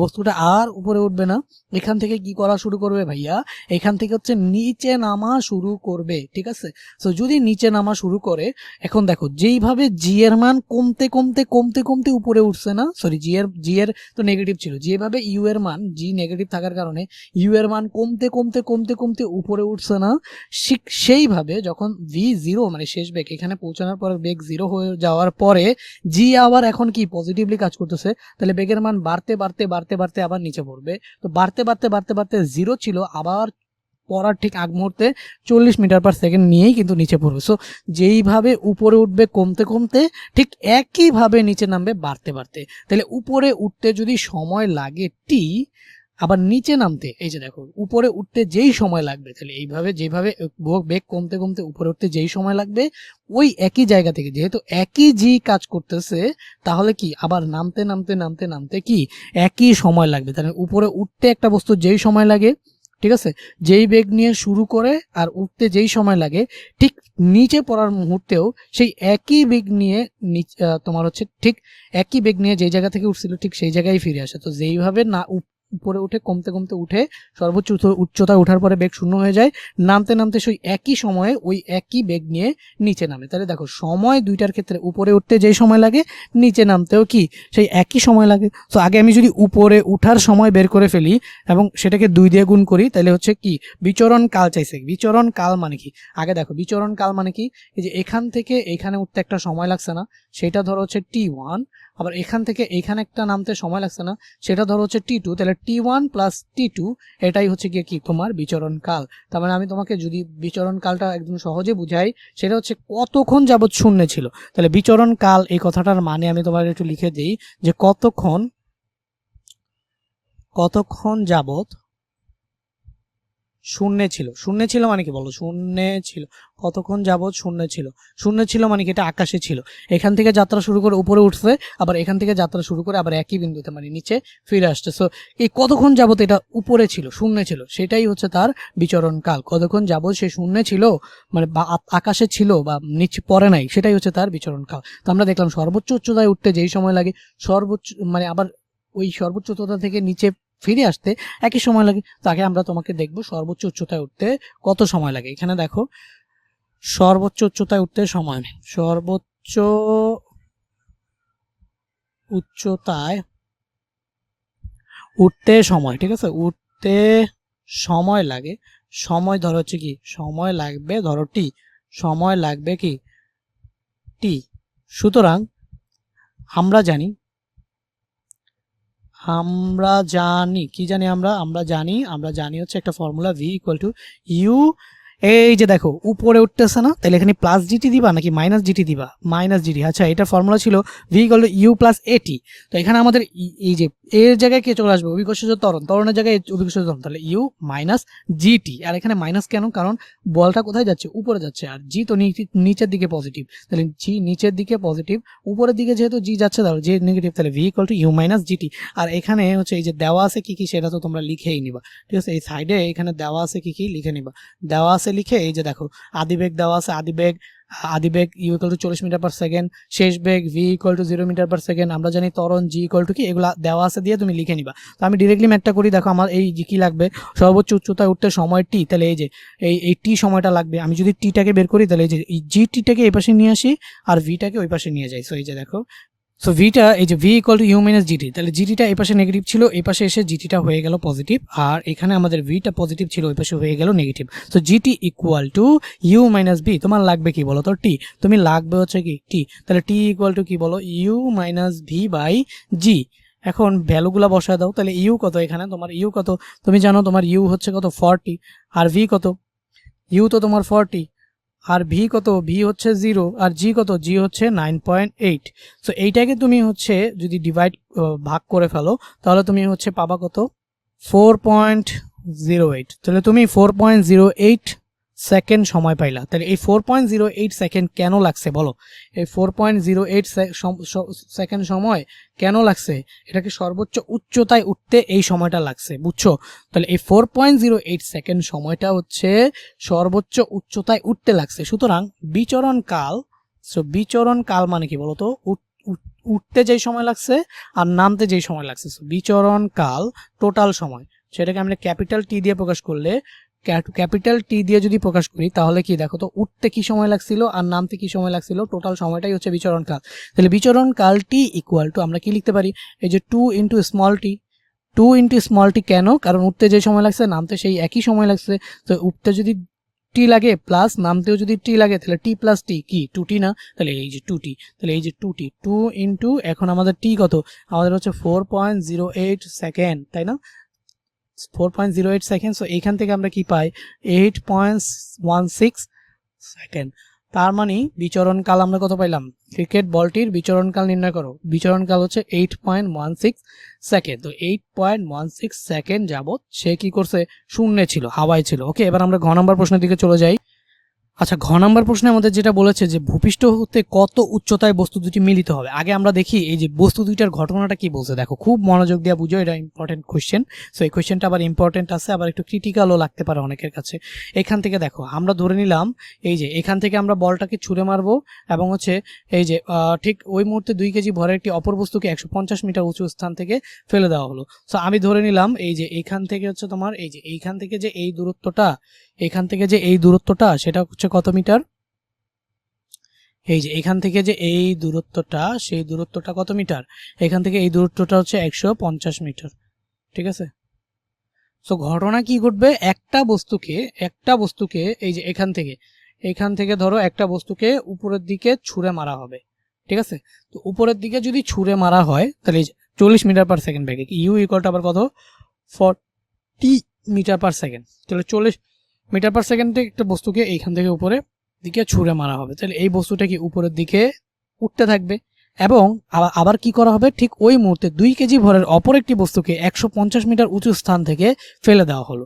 সো এই যে একই মুহূর্তে এখানে আরেকটা বস্তু আছে, হ্যাঁ, আর এটা কত? 150 মিটার উঁচুতে। দেখো এই যে এটা হচ্ছে আমাদের 0, এই যে এখান থেকে এটার দূরত্ব কি, উচ্চতা কত? 150 মিটার। এই যে আমরা এখানে দেখালাম যে এটারে ধরো এইচ ধরলাম, তাহলে এইচ ইকুয়াল টু কি 150 মিটার, মানে এইখান থেকে এইখানের দূরত্ব। তো একটা বস্তুকে এই ভূমি থেকে এই যে একটা ক্রিকেট বলকে, এটা হচ্ছে আমাদের ক্রিকেট বল, আচ্ছা এটাকে আমরা ক্রিকেট বল ধরি, তাহলে আর এটার আমরা একটা বস্তু ধরি, তাহলে বস্তুটাকে স্কোয়ার দিয়ে লিখি আমরা, তাহলে বুঝতে সুবিধা হবে। তো এই যে একটা ক্রিকেট বল উপরের দিকে মারা হচ্ছে 40 মিটার পার সেকেন্ড বেগে, একটা ক্রিকেট বলকে উপরের দিকে মারা হয়েছে কত বেগে? 40 মিটার পার সেকেন্ড বেগে উপরের দিকে মারা হচ্ছে। ঠিক একই সময়ে 2 কেজি ভরের একটি বস্তুকে 150 মিটার, এই যে 150 মিটার উঁচু স্থান থেকে ফেলে দেওয়া হলো। তাহলে এইখান থেকে যদি ফেলে দেওয়া হয় তাহলে এই বস্তুটা কোথায় পড়বে? নিচে পড়বে না? এই যে এটা ক্রিকেট বলকে 40 মিটার পার সেকেন্ড বেগে উপরের দিকে ফেলা হলো। আর এটাকে জাস্ট কি করছে বলতো, 2 কেজি ভরের একটি বস্তুকে 150 মিটার অবস্থান থেকে ফেলে দেওয়া হয়েছে মানে কি এখানে ছিল জাস্ট ছেড়ে দিছে। এটার কি কোনো আদিবেগ আছে বলতো? এইটার কোনো আদিবেগ আছে? এটার আদিবেগ কত বলতো? 0 মিটার পার সেকেন্ড না, কারণ জাস্ট উপর থেকে কি করা হয়েছে, ফেলে দেওয়া হয়েছে। এখন যখন তুমি উপর থেকে কোনো একটা বস্তুকে ফেলো, তাহলে ওইটা তো আগে ধরে রাখো, ধরে জাস্ট কি করো, ছেড়ে দাও। তাহলে যখন ধরে রাখছো সেই মুহূর্তে তার একটা বেগ থাকবে না, সেই বেগটা কত? 0, কারণ তোমার হাতে ওটার কোনো বেগই ছিল না। যেই মুহূর্তে ছেড়ে দিলা, এখানে জি কোন দিকে কাজ করবে বলো তো? জি নিচের দিকে কাজ করবে, পজিটিভ। এটার বেগ আস্তে আস্তে কি করতে থাকবে? বাড়তে থাকবে। আর এখানে ওই যে এইখানে উপরের দিকে মারলা, তাহলে এটার জি নেগেটিভ, তাহলে এটার বেগ আস্তে আস্তে কি করতে থাকবে? কমতে থাকবে। সো এটার বেগ আস্তে আস্তে বাড়তে থাকবে, এইটার বেগ আস্তে আস্তে কমতে থাকবে। সো দেখো বেগ বাড়তে বাড়তে বাড়তে বাড়তে বাড়তে বাড়তে এসে এখন আমাকে বলছে এই কত উচ্চতায় বস্তু দুটি মিলিত হবে। এখন মিলিত হওয়ার ঘটনাটা কি, যেহেতু এইভাবে পড়তেছে, তাহলে এই বস্তুটার বেগ বাড়তে বাড়তে বাড়তে বাড়তে বাড়তে বাড়তে বাড়তে বাড়তে মনে করো এই পজিশনে এসে পৌঁছাইলো, ঠিক আছে। আর এই বস্তুটা উপরের দিকে বেগ কমতে কমতে কমতে কমতে কমতে কমতে মনে করো, আচ্ছা কমবে বলতে কি একদম 0 হয়ে যাবে এমন তো না। যদি একদম 0 হয়ে যায় তাহলে হচ্ছে মিলিত হওয়া তো সম্ভব না। তো ধরো এই বস্তুটা তো পুরাটাই নিচে পড়বে, তাহলে অবশ্যই এরা মিলিত হবে, একটা না একটা পয়েন্টে মিলিত হবে। কিন্তু বস্তুটা যদি এই বস্তুটা নিচে নামার আগে এটা উপরে উঠে আবার পড়ে যায়, তাহলে তো মিলিত হবে না। তাহলে আমাদের সেই ক্ষেত্রে ভ্যালুটা কি আসবে? এরর আসবে। যদি ভ্যালু এরর আসে, তাহলে এরর মানে কি, তুমি সঠিক মান পাবা না, কোনো মানই পাবা না। হ্যাঁ, দেখবা উল্টাপাল্টা ক্যালকুলেশন চলে আসতেছে, তখন তুমি বুঝবা যে আসলে এরা মিলিত হবে না। বাট এই কেসে অবশ্যই এরা কি হবে? মিলিত হবে, কারণ 40 মিটার পার সেকেন্ড ভেলোসিটি, তো এই কেসে অবশ্যই এরা মিলিত হবে। সো দেখো এই বস্তুটা এখান থেকে পড়তে পড়তে এখানে আসছে, আর এই বস্তুটা তো উপরের দিকে উঠতেছে, তাহলে উপরের দিকে উঠতে উঠতে উঠতে উঠতে উঠতে উঠতে উঠতে উঠতে মনে করো এখানে চলে আসছে। ঘটনা কি বুঝছো?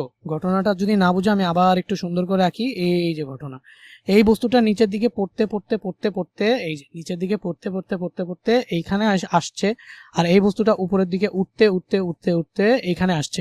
এই যে এই পজিশনে আসার পরে দুইটা বস্তু একসাথে কি হয়েছে বলতো? এইখানে ধরে নাও এরা কি হয়েছে? মিলিত হয়েছে। এখন তোমাকে জানতে চাইছে যে ভূপৃষ্ঠ হতে কত উচ্চতায় বস্তুটি মিলিত হবে। সো ধরে নাও এই যে এখান থেকে যে এইখানে উচ্চতাটা, সেটা হচ্ছে এক্স মিটার। ধরে নাও এক্স মিটার, ধরি এক্স মিটার, ভূপৃষ্ঠ হতে এক্স মিটার উচ্চতায় এসে এরা এই যে এই পজিশনটা আছে না, এই পজিশনটার এক্স ধরে নাও। তাহলে ধরি ভূপৃষ্ঠ থেকে এক্স মিটার উচ্চতায় এসে এরা মিলিত হয়েছে। সো ভূপৃষ্ঠ থেকে এইটা যদি এক্স মিটার হয়, তাহলে এই উচ্চতাটা কত বলো? এই উচ্চতাটা কত আমাকে কে বলতে পারবে? মনে মনে তাড়াতাড়ি বলো, তোমাদের মনের কথা কিন্তু আমি শুনি, ঠিক আছে? অনেকেই বলতে পারো নাই, অনেকেই বলতে পারছো। যারা বলতে পারছো তারা congratulations, you are a physician. So এখানে দেখো এই চিকলটা 150 মিটার না? So 150 metre. সো এই যে এখান থেকে এখানে উচ্চতা যদি এক্স হয়, তাহলে এখান থেকে এখানে কি হবে বলো তো? 150 minus x. So 150 minus x, জায়গার সংকটে পড়িয়া যায় মাঝে মাঝে। 150 মাইনাস এক্স। ওকে, সো এই যে এখান থেকে ভূপৃষ্ঠ থেকে যেই অবস্থায় মিলিত হইলো, যে অবস্থানে মিলিত হইলো, সেই অবস্থানের জন্য উচ্চতাটা কত? X metre.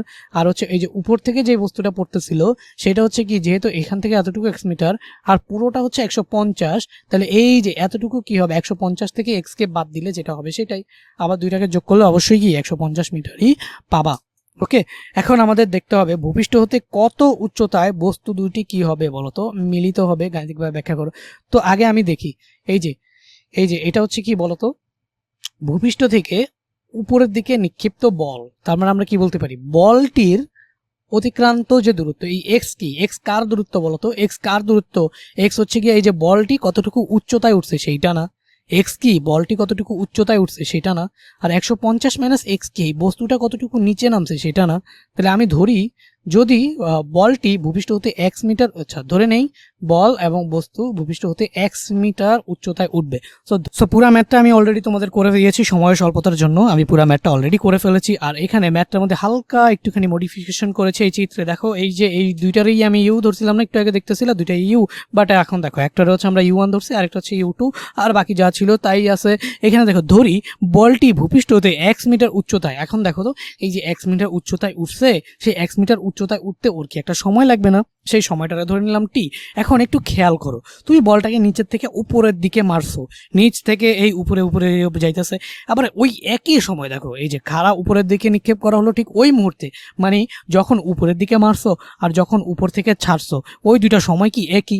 তাহলে ওই বস্তুটার উপর থেকে এইখানে মিলিত হওয়ার জন্য এই উপর থেকে এখানে আসতে যেই সময় লাগছে ওই একই বস্তুর এইখান থেকে এইখানে যাইতে কি বলতো একই সময় লাগছে না? এই বস্তুটার উপর থেকে এইখানে যাইতে যেই সময় লাগছে ওই একই বস্তুটা এখান থেকে এইখানে যাইতে কি বলতো ওই একই সময় লাগছে না? সো উপর থেকে নিচে আসতে যেই সময় লাগছে এখান থেকে এই পর্যন্ত যাইতে সময় কি বলতো একই লাগছে। সো এই দুইটা সময় যদি একই হয় তাহলে সেই সময়টাকে আমরা ধরে নিতে পারি। তাহলে দেখো ভূপৃষ্ঠ থেকে x মিটার উচ্চতায় এটা উঠলো আর এটা কি ওই উপর থেকে x মিটার নিচে নামলো। সো ওই দুইটা সময় কি আমাদের সমান। তো বলটি ভূপৃষ্ঠ হতে x মিটার উচ্চতায় t সময় পর বল ও বস্তুটি পরস্পর কি হবে মিলিত হবে। এটা আমরা ধরে নিলাম যে ভূপৃষ্ঠ হতে এই যে ধরি বলটি ভূপৃষ্ঠ হতে x মিটার উচ্চতায়, তাহলে এই ভূপৃষ্ঠ হতে x মিটার উচ্চতায় উঠবে আর এটা কি আর এখান থেকে এই পর্যন্ত নিচে নামবে সেটা কি 150 মাইনাস x। তাহলে এই দুইটার জন্য যে সময় লাগবে সময় দুইটা কি সেম, অবশ্যই সেম, কারণ উপর থেকে এখানে যতটুকু লাগবে নিচে নামতে এরও এখান থেকে এখানে উঠতে ওই একই সময় লাগবে, একই সময় পরে মিলিত হবে। সো ধরি বলটি ভূপৃষ্ঠ হতে x মিটার উচ্চতায় এবং t সময় পর বল ও বস্তুটি পরস্পর মিলিত হবে। তো দেখো যেহেতু এখান থেকে এই পর্যন্ত x মিটার উচ্চতায় উঠছে তাহলে x মিটার উচ্চতায় যদি উঠে তাহলে এটা কি x মিটার উচ্চতায় উঠার সরণ না, বা সরণ বলতে পারো না, x মিটার উচ্চতা। তাহলে এই যে x আলটিমেটলি কি বলতো h না, x আলটিমেটলি একটা h। আবার এই যে এখান থেকে এখানে নিচে নামছে সেটাও কি h, বাট এটার h দিয়ে প্রকাশ করি নাই, জাস্ট তুমি বোঝানোর জন্য বললাম যে এখানে ওই উপর থেকে কতটুকু উচ্চতা উঠছে সেটা কি h না। তো এটার জন্য একটা সূত্র আছে না, h equal to ut minus half gt square. So এখানে ইউ কে আমি কি ধরছি u1 ধরছি, এই যে আদিবেগ বলটির জন্য, মানে বল যে বল আছে, বল মানে কি যে খাড়া ক্রিকেট বল, ক্রিকেট বলটির এটা আদিবেগ u1 ধরছি না। তাহলে এই যে x equal to u1t minus half gt square minus half gt square. এখানে টি স্কয়ারের জায়গায় কি আসছে বলতো টি স্কয়ার। সুতরাং x equal to u1t minus half gt square. এটা হচ্ছে গিয়ে আমাদের এই যে ক্রিকেট বলটা আছে সেই ক্রিকেট বলটার অতিক্রান্ত যে সরণ ছিল সেটা। সো এইখানে আমি আর ভ্যালু ট্যালু বসাইলাম না, হিসাবে সুবিধার্থে জাস্ট এভাবেই রেখে দিলাম। ওই একই সময়ে বস্তুটি অতিক্রান্ত উচ্চতা ওই একই সময়, এটা ছিল ক্রিকেট বলের অতিক্রান্ত উচ্চতা। ক্রিকেট বল তো নিচ থেকে উপরে গেছে আর হচ্ছে বস্তুটি উপর থেকে নিচে আসছে, ওই একই সময়ে বস্তুটি অতিক্রান্ত উচ্চতা মানে উপর থেকে যে নিচে নামছে সেই উপর থেকে নিচে নামার সময় এর একটা উচ্চতা অতিক্রম করছে না। তো ওইটাতে যে সময় লাগছে সেই সময়টা আমাদের কি ছিল বলতো টি। তো ওই একই সময়ে বস্তুটির অতিক্রান্ত উচ্চতা সেটা কি 150 মাইনাস এক্স। তো ওই উচ্চতাটা কি বলতো 150 মাইনাস এক্স। ওই একই সময় বস্তুটি অতিক্রান্ত উচ্চতা হচ্ছে 150 মাইনাস এক্স। তো এটার আমি যদি এইচ দিয়ে প্রকাশ করি তাহলে এটার জন্য সূত্র কি, এই যে এটার জন্য সূত্র ছিল মাইনাস আর এটার জন্য সূত্র হবে কি প্লাস। সো এই যে H equal to U T plus half G T square. But এই বস্তুর ক্ষেত্রে আদিবেগ কত ছিল, শূন্য ছিল। সো এই যে এইচ মানে কি, এক্স মানে কতটুকু নিচে নামছে 150 মাইনাস এক্স। তাহলে এইচ এর জায়গায় আমরা 150 মাইনাস এক্স বসাই দিতে পারি আর এখানে সমান সমান ইউ এর জায়গায় কত বসাই দিতে পারি, 0 বসাই দিতে পারি অ্যান্ড হচ্ছে টি বসাই দিতে পারি। 150 মাইনাস এক্স সমান সমান 0 ইন্টু টি প্লাস এখান থেকে আমাদের কি আসলো বলতো, এখান থেকে আমাদের আসলো হচ্ছে হাফ, এই যে জি এর জায়গায় জি রাখলাম টি এর জায়গায় টি রাখলাম। তো এখানে 0 সাথে টি গুণ হয়ে এটা 0 হয়ে গেল। তো 150 মাইনাস এক্স আর এখানে 0 ইন্টু টি তার মানে কি 0। তাহলে এখানে 0 প্লাস হাফ জিটি স্কোয়ার তার মানে 150 minus x half G T square. এখন এখানে দেখো এক্স এর আগে নেগেটিভ আছে না, তাহলে এক্সটাকে এই পাশে নিয়ে আসো। ঠিক আছে, এখানে একটা লাইন আরেকটু করে দিই।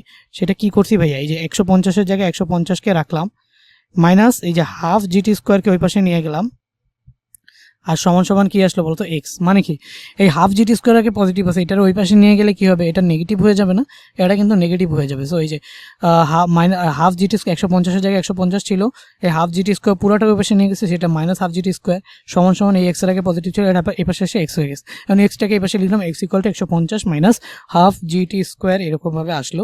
এখন 100 এই যে এখানে দেখো এইটাও এক্স এটাও এক্স। তো দুইটার জন্য সমীকরণ যদি এটা হয় 1 নম্বর সমীকরণ, এটা যদি হয় 2 নম্বর সমীকরণ, দুইটাই এক্স, তাহলে এই দুইটা সমীকরণ সমান। তো এই দুইটা যদি সমীকরণ সমান হয় তাহলে এই যে সমীকরণ 1 নং ও 2 নং হতে পাই u1t minus half G T square, এই যে half G T square equal two 150, এই যে 150 এই যে এক্স এইটা 150 মাইনাস হাফ জিটি স্কোয়ার। এখন দেখো উভয় পাশে মাইনাস হাফ জিটি স্কোয়ার আছে, তাহলে এই হাফ জিটি স্কোয়ার আর এই হাফ জিটি স্কোয়ার কি কাটা, তাহলে থাকবে কি u1t ইন্টু 150।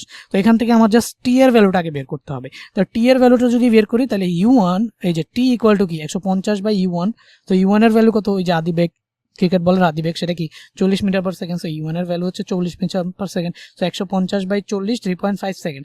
তার মানে আমরা দেখলাম এখান থেকে এই বস্তুটার এই উপরে উঠতেও 3.75 সেকেন্ড সময় লাগে, 3.75 সেকেন্ড। এখানে উপর থেকে উপরে উঠতেও এই যে এখান থেকে এইখানে উঠতেও 3.75 সেকেন্ড সময় লাগে, এখান থেকে এখানে নিচে নামতেও 3.75 সেকেন্ড সময়ই লাগে। তো এই যে 2 নং হতে আমরা কি পাই, x = 150 মাইনাস হাফ, এই যে জি এর জায়গায় আসলো আমাদের 9.8 আর টি স্কোয়ার মানে কি, টি স্কোয়ার মানে হচ্ছে আমাদের 3.75। সো x = কি 81.09 মিটার। ওকে, তো এখানে যদি জাস্ট এই ভ্যালুটা ক্যালকুলেটরে বসায় দাও পুরোটা, তাহলে তুমি x এর ভ্যালু কি পাবা 81.09 মিটার।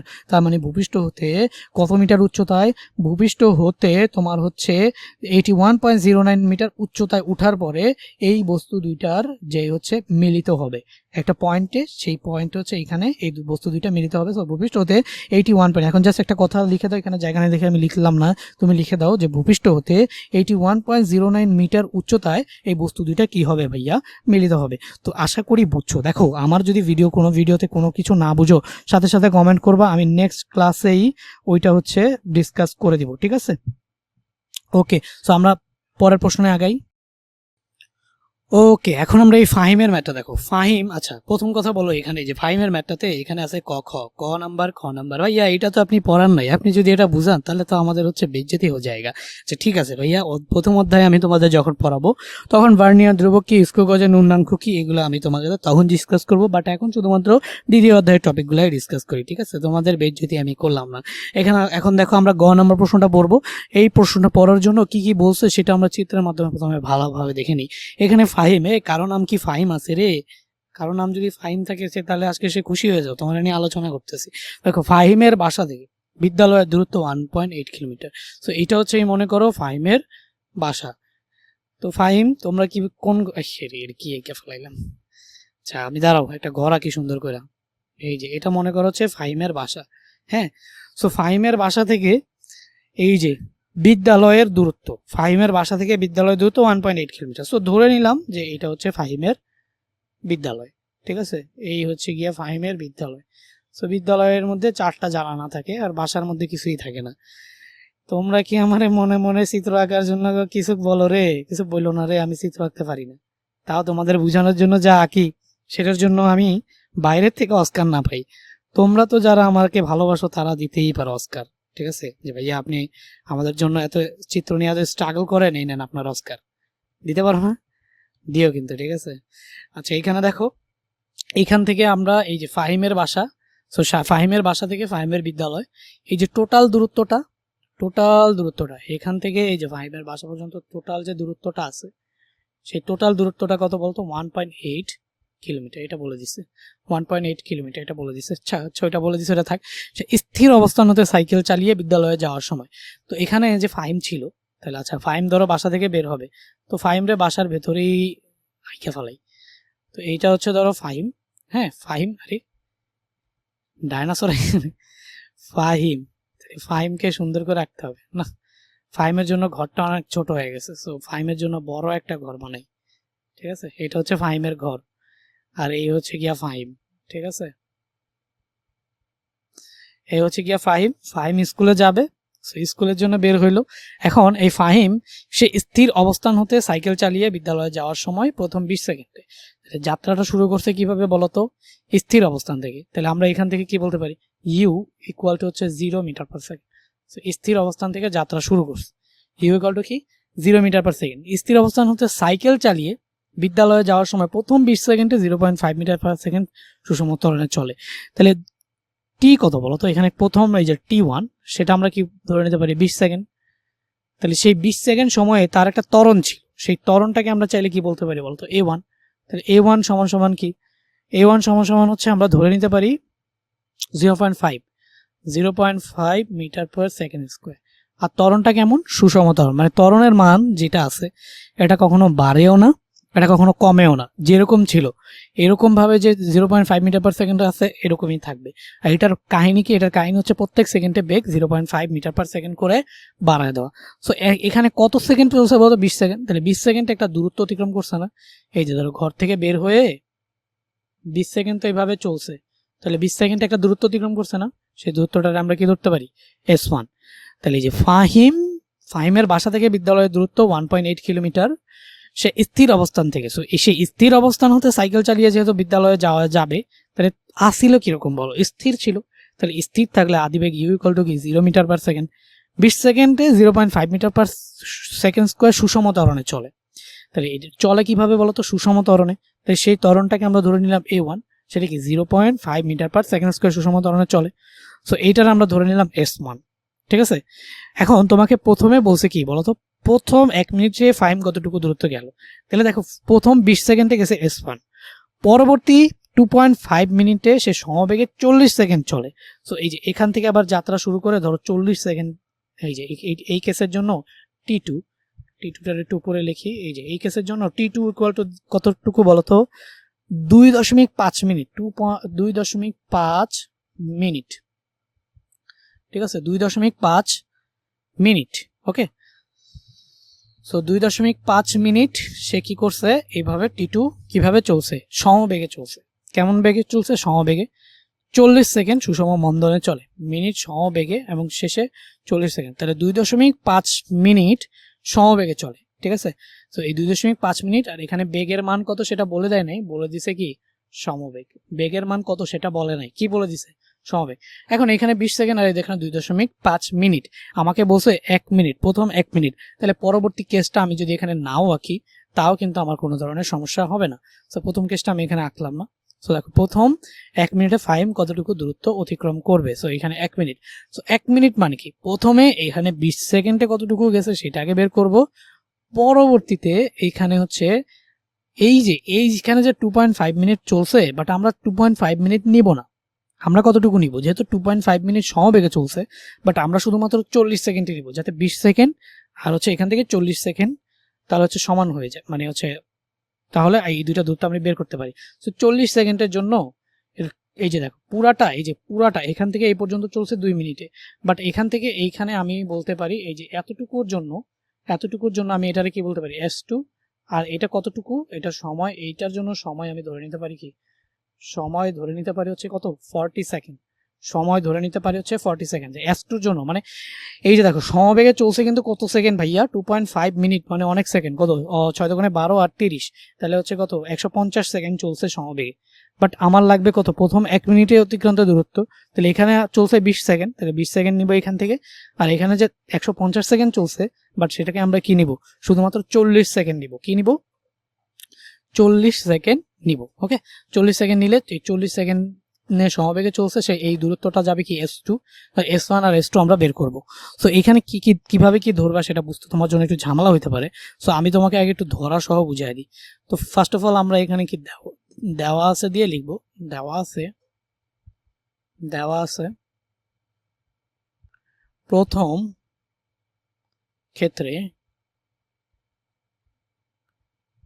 ক্ষেত্রে সময় T1 সমান কত বলতো, T1 সমান হচ্ছে কত, 20 সেকেন্ড। ওকে, ত্বরণ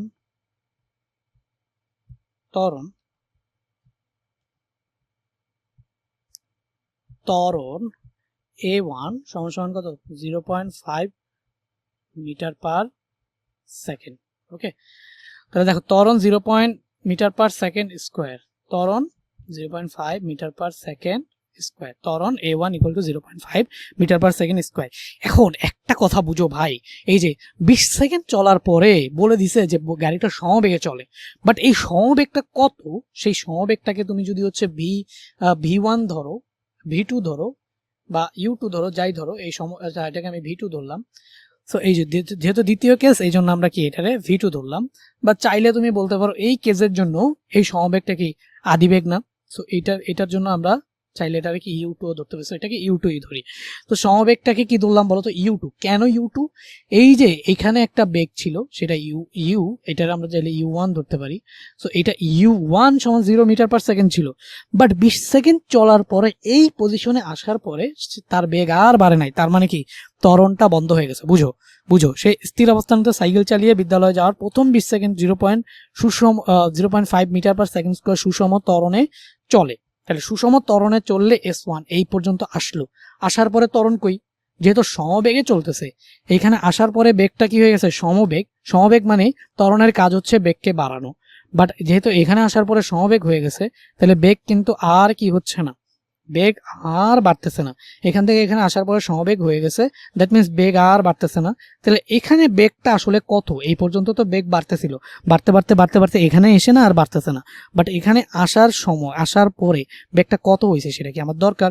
সেই বেগটাকে আমি কি ধরে নিয়েছি ইউ2, মানে এখানে এই যে এই পজিশনে আসার পরে দ্বিতীয় কেসটা শুরু হয়েছে না, সো এই পজিশনে আসার পরে বেগটা কি হয়েছে, শেষ বেগ, সেটা কি ইউ2। এই যে দেখো প্রথম ক্ষেত্রে সময় আমরা t1 পাইলাম 20 সেকেন্ড, ত্বরণ a1 পাইলাম হচ্ছে 0.5 মিটার পার সেকেন্ড। তাহলে আগে আমরা প্রথম ক্ষেত্রে শেষ বেগ কত, তাহলে প্রথম ক্ষেত্রে শেষ বেগ কত সেটা আগে বের করতে হবে। সো এই যে আদি বেগ, আমরা এখানে কি বলতে পারি, আদি বেগ u1 সমান সমান কি, u1 সমান সমান হচ্ছে 0 মিটার পার সেকেন্ড, ঠিক আছে। এখন প্রথম ক্ষেত্রে শেষ বেগ, তাহলে প্রথম ক্ষেত্রে শেষ বেগ, দ্বিতীয় ক্ষেত্রে কি আদি বেগ না, আবার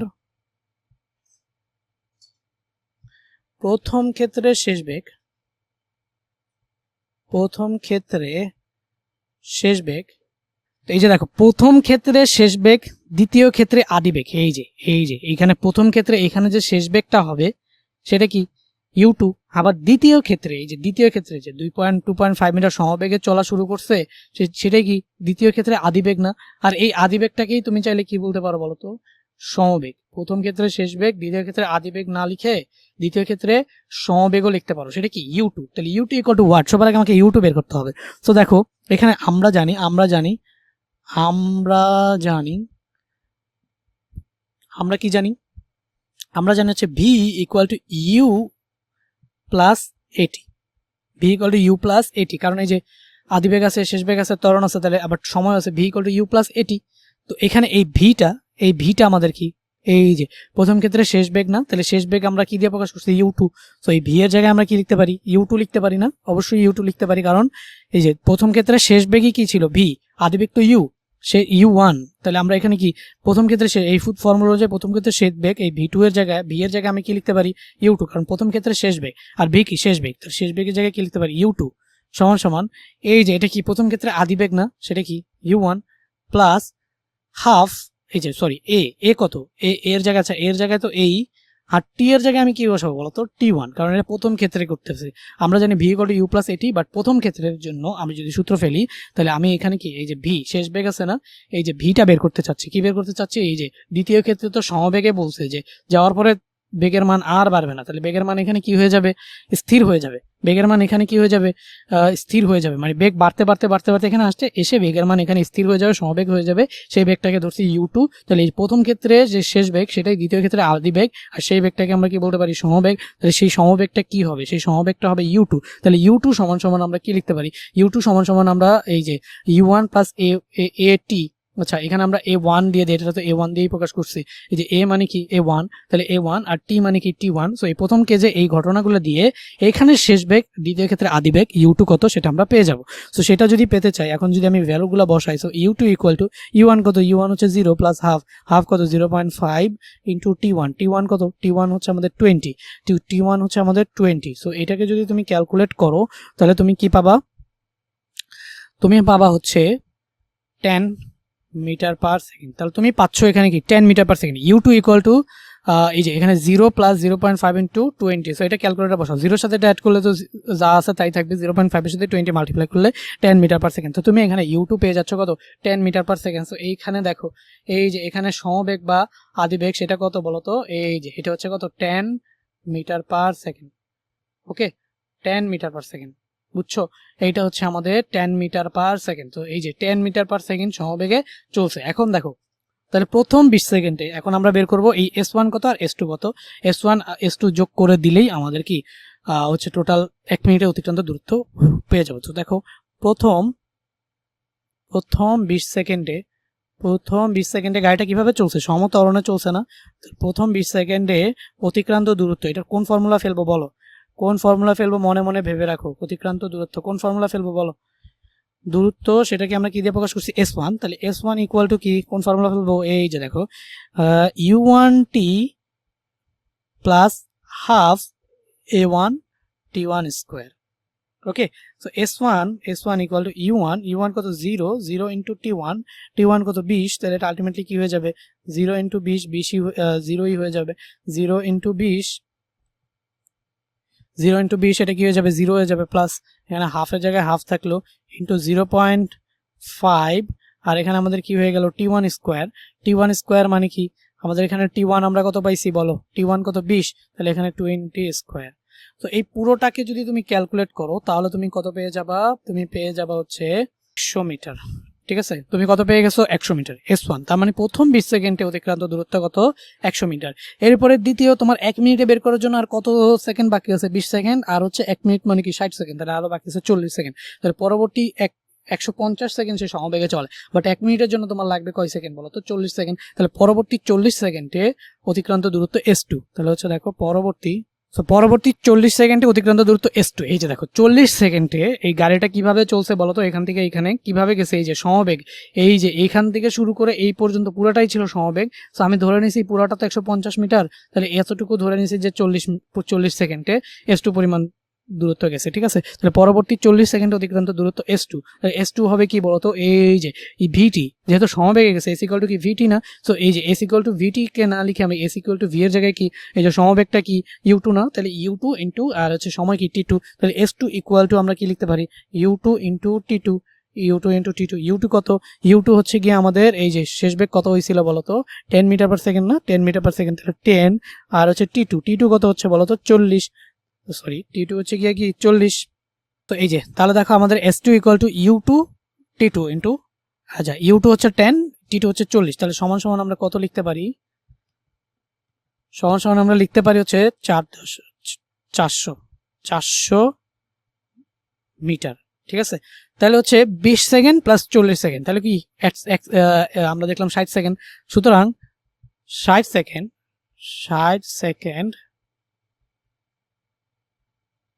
সেকেন্ড বা 1 মিনিটে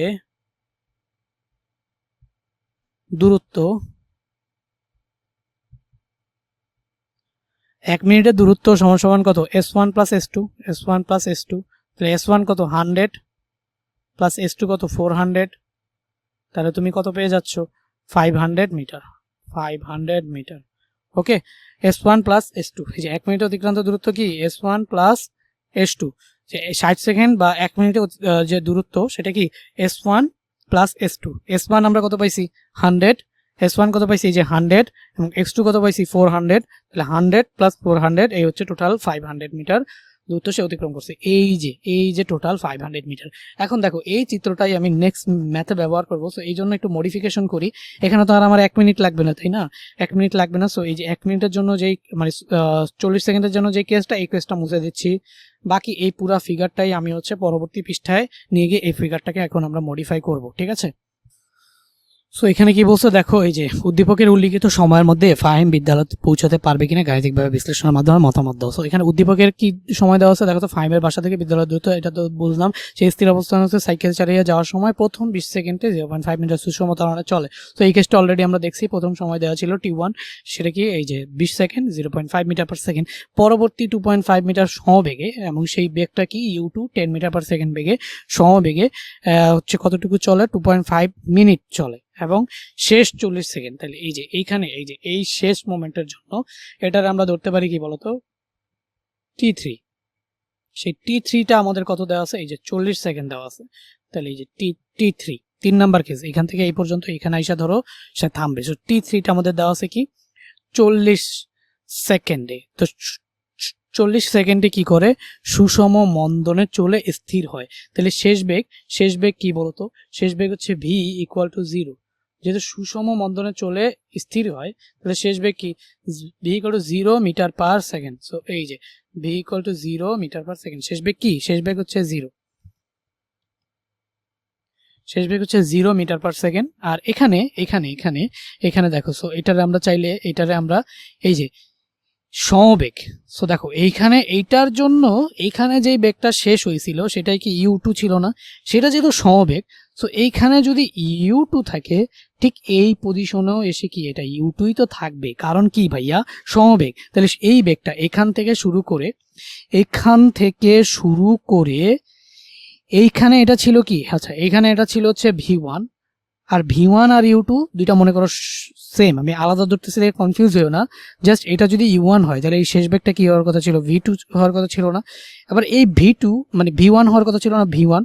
তো এই v1 এই প্রথম ক্ষেত্রে শেষ বেগ, দ্বিতীয় ক্ষেত্রে কিন্তু এইটাই আবার কি, যে সমবেগে যখন যাইতেছিল দ্বিতীয় কেজের জন্য সবকিছু 2 ধরছি না, তাহলে এই v1 আর u2 একই জিনিস ছিল।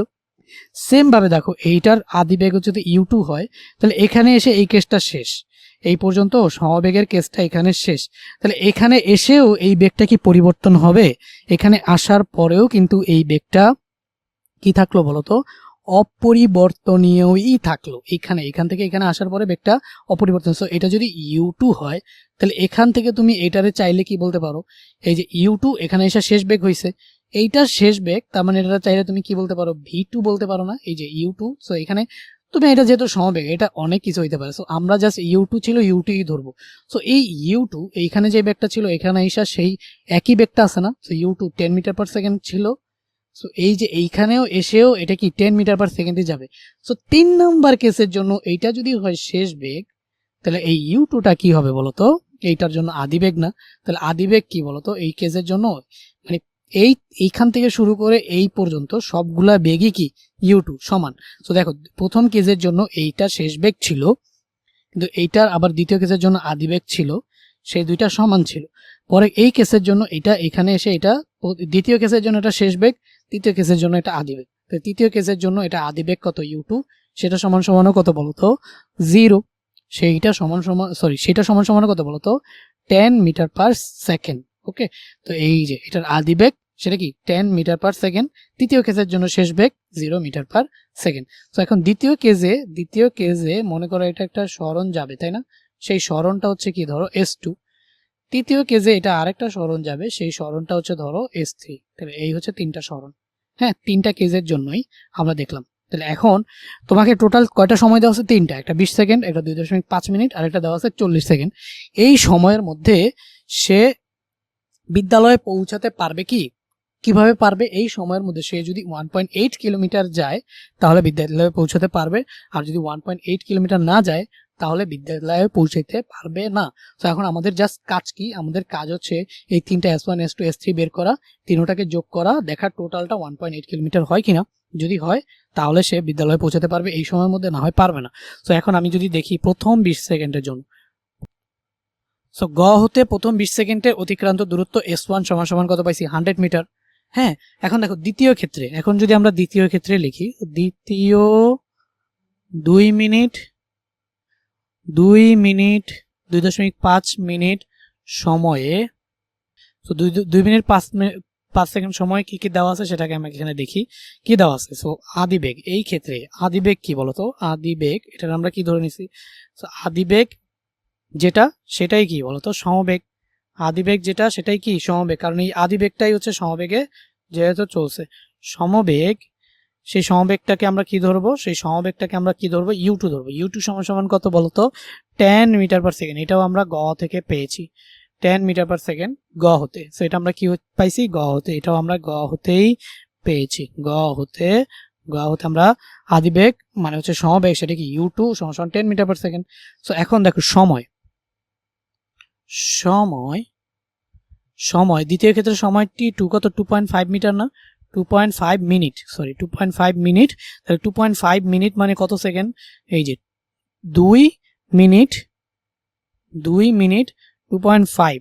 আচ্ছা এটাকে তুমি যদি হচ্ছে ডিরেক্টলি 60 দিয়ে মাল্টিপ্লাই করে দাও, দেখো তো কত পাও, এই যে 2.5 মিনিট, এটা যদি তুমি ডিরেক্টলি 2.5, যেহেতু 60 সেকেন্ড 1 মিনিট, তাহলে 2.5 ইন্টু 60, তাহলে তুমি কত পাচ্ছ, তুমি পাচ্ছ হচ্ছে 150 সেকেন্ড। ওকে, সো t2 এই যে 2.5 মিনিট, এটা 2.5 ইন্টু 60, তাহলে কত পাচ্ছ 150 সেকেন্ড। সো 150 সেকেন্ড সে সমবেগে চলে। সো S2 সমান সমান কি বলতো U2 ইন্টু T2, তাই না? S2 সমান সমান U2 ইন্টু T2। U2 কত? U2 হচ্ছে 10 এবং T2 কত? T2 একটু আগে কিন্তু এই ফর্মুলাটাই T2 আমরা কত ফেলছিলাম? 40 ফেলছিলাম। কেন? কারণ ওইখানে আমাদের 40 সেকেন্ড মানে প্রথম 20 আর পরের 40 1 মিনিটের জন্য লাগতো, বাট এখানে কিন্তু 1 মিনিট নেই, এখানে যত মিনিট দেওয়া আছে ঠিক তত মিনিটের জন্যই লাগবে। 2.5 মিনিট মানে 150 সেকেন্ডের জন্যই লাগবে। সো এখানে আমরা কি লিখবো বলতো? 150। সো এইখান থেকে তুমি কত পেয়ে যাবা বলতো? x2 কত পেয়ে যাবা? 1500 মিটার। ঠিক আছে, তুমি কত পেয়ে যাচ্ছ? 1500 মিটার। তাহলে 1500 মিটার সে এই দ্বিতীয় ক্ষেত্রে গেল। এখন দেখো পরবর্তী দ্বিতীয় 2.5 মিনিট সময়, পরবর্তী 40 সেকেন্ড সময়, পরবর্তী 40 সেকেন্ড সময়। আচ্ছা দেখো পরবর্তী 40 সেকেন্ডে কিভাবে চলে? সুষম মন্দনে চলে। কিভাবে চলে? সুষম মন্দনে। তার মানে কি বেগের মান ক্রমান্বয়ে কিভাবে হবে বলতো? হ্রাস পাবে না। প্রথম 20 সেকেন্ড চলছিল সমবেগে, বাট এখন চলতেছে কি 40 সেকেন্ড সুষম মন্দনে। তাহলে পরবর্তী 40 সেকেন্ড সুষম মন্দনে চলে। তাহলে সেই মন্দনটা তো আমাদের আগে বের করতে হবে, তারপরে সেই মন্দন মানে কি ত্বরণ, সেই ত্বরণের ফর্মুলা দিয়ে S3 আমরা বের করব। পরবর্তী 40 সেকেন্ড সময় আমরা কি কি দেওয়া আছে সেটাকে দেখব, তারপরে হচ্ছে আমরা ব্যাকটা করব। তো কি কি দেওয়া আছে তো পরবর্তী 40 সেকেন্ড সময়ের জন্য কি কি দেওয়া আছে দেখো। ফার্স্ট অফ অল কি দেওয়া আছে? এই যে আমরা এখান থেকে আদি বেগটাকে ধরে নিতে পারি যে এই যে এখান থেকে এইখানে যে বেগটা শেষ হবে, যেহেতু এটা সমবেগ, তাহলে এখানেও যে বেগ ছিল এখানে যে শেষ হওয়ার পরে সেই একই বেগ এখান থেকে বেগটা যেহেতু মন্দনে কাজ করছে, তো এইখান থেকে বেগটা কি করতে থাকবে বলতো? আস্তে আস্তে আস্তে আস্তে আস্তে কমতে থাকবে।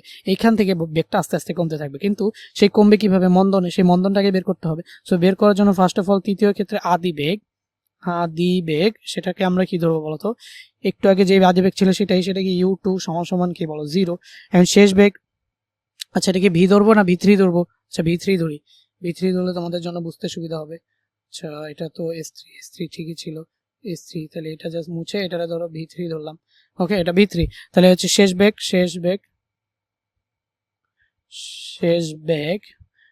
V3, শেষ বেগ V3। এটা কি V3 এতে কত? আচ্ছা এটা তো U2 আদি বেগ, এটা তো 10 metre per second, 10 metre per second. এটা হচ্ছে শেষ বেগ 0 metre per second. Okay, so এখান থেকে U2 ছিল, এইখানে U2 আস্তে আস্তে এই পর্যন্ত U2 10 metre per second and শেষ বেগ V3 equal to 0 metre per second. এখানে সময় দিয়ে দিছে, বলো সময় কি দিয়ে দিছে? সময় T3 ইকুয়াল টু কি 40 সেকেন্ড, 40 সেকেন্ড। সুতরাং মন্দন সেটা কি A equal to V minus u by t. তার মানে আমরা এখানে কি করতে পারি? ভি কি? ভি মানে হচ্ছে শেষ বেগ কত? V3 মাইনাস U2 বাই হচ্ছে T3। ওকে, সো এখান থেকে আমি সুষম মন্দনটা পেয়ে যাব। সো মন্দনটা যদি পেয়ে যাই, এখানে আমাদের V3 কত? V3 হচ্ছে 0, U3 কত? U3 হচ্ছে 10, আর আমাদের সময় কত? সময় হচ্ছে গিয়ে 40। ওকে, তো 10 কে যদি হচ্ছে আমি 40 দিয়ে ডিভাইড করি তাহলে আমি কত পাবো? 0.25 পাবো, 0.25। আর এখানে সামনে একটা কি আসবে বলো? সামনে একটা কি আসবে? মাইনাস আসবে। কারণ কি? এই যে মাইনাস, বড় সংখ্যার আগে মাইনাস, তাহলে বড় সংখ্যার আগে মাইনাস হলে 0.25 metre per second square. So এই যে মন্দন, তাহলে মন্দন আমরা কি পাইলাম? 0.25 metre per second square. So মন্দন A equal to v minus. আচ্ছা, সো এখানে আমরা মন্দন পাইলাম 0.25 মিটার পার সেকেন্ড। এখন আমাদের কি পরবর্তী 40 সেকেন্ড সময় অতিক্রান্ত দূরত্ব কি S3 না? সুতরাং S3, আচ্ছা দূরত্ব কি? যে এটা দূরত্বটা কি বলতো?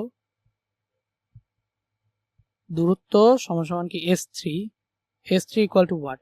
তো S3 ইকুয়াল টু আমরা কি পাবো? S3 ইকুয়াল টু আমাদের হচ্ছে U2, যে আদি বেগ U2 T3 প্লাস হাফ এইটাকে আমরা A3 দিতে পারি। সো এটা হচ্ছে হাফ A3 আর হচ্ছে টি স্কোয়ার মানে কি বলতো? T3 square. সো এই formula S equal to UT plus half AT square, এই ফর্মুলাটা ফেললাম। যদি ফেলি, এখন আমাদের U কত বলো? U হচ্ছে আমাদের কত? 10, T কত? T হচ্ছে আমাদের কত? 10 ইন্টু 40। এই যে A3 এর ভ্যালু কি নেগেটিভ না? তাহলে এই যে প্লাস, এখানে আমাদের থাকলো হচ্ছে হাফ, এই half into 0.25 into t3 square মানে 40 স্কোয়ার। ওকে, সো এই যে এখন এইখানে কি মাইনাস হাফ, এই যে এখানে একটা মাইনাস সাইন দিলে প্লাসে মাইনাসে এইটা কি হয়ে যাবে বলো তো, মাইনাস হয়ে যাবে না? এই যে a3 কি নেগেটিভ না? সো এখানে আমি নেগেটিভ বসাই নাই, কারণ নেগেটিভ যদি বসাই তাহলে আলটিমেটলি এই যে এইখানে ধরো এটা নেগেটিভ, তাহলে প্লাসে মাইনাসে আলটিমেটলি মাইনাসই হয়ে যাবে, তাই না? যখন এইটাকে তুমি যদি ডিরেক্টলি ক্যালকুলেটরে ক্যালকুলেট করো তাহলে তুমি যেটা পাবা 200 মিটার। সো এখানে এটাকে ক্যালকুলেট করে তুমি কত পাইলা? 200 metre. So 100 into 40 minus half into 0.25 into 40 square, তুমি এখানে কত পেয়ে গেছো? 200 মিটার। সো দেখো, সুতরাং মোট অতিক্রান্ত দূরত্ব s ইকুয়াল টু কি, s1 plus s2 plus s3, তাই না? সো s1 কত? s1 হচ্ছে 100, s2 কত? s2 হচ্ছে 1500, ঠিক আছে, প্লাস তোমার হচ্ছে এখানে s3 কত? s3 হচ্ছে 200। তো তুমি এখানে কত পাচ্ছ? 1800, 1500, 200, 1700, 1800, এই যে 1800 মিটার। 1800 মিটার, এখন এটা যদি 1000 দিয়ে ভাগ করো, কারণ মিটারকে কিলোমিটার নিতে 1000 দিয়ে ভাগ করতে হয়, তো 1.8 কিলোমিটার, ঠিক আছে। সুতরাং সুতরাং সুতরাং উদ্দীপকে উল্লেখিত সময়ের মধ্যে ফাহিম বিদ্যালয়ে পৌঁছাতে পারবে কি? অবশ্যই, যেহেতু ফাহিমের বাসা থেকে বিদ্যালয়ের দূরত্ব 1.8 কিলোমিটার ছিল এবং এই সময়ের মধ্যে ফাহিম টোটালি 1.8 কিলোমিটার পথ অতিক্রম করে, তার মানে এই সময়ের মধ্যেই ফাহিম কি করতে পারবে? বিদ্যালয়ে পৌঁছাতে পারবে। সো আমাদের ম্যাথটা এখানেই শেষ হলো। এরপরে হচ্ছে তোমরা পার্ট 2-তে বাকি 5টা ম্যাথ আছে, সেটা করে দিলে এই চ্যাপ্টারে আর কোনো ম্যাথ তুমি আটকাবে না। সো এই ভিডিওটা তোমার কেমন লাগছে সেটা অবশ্যই জানাবা এবং হচ্ছে একটা লাইক এবং কমেন্ট করতে কিন্তু ভুলো না।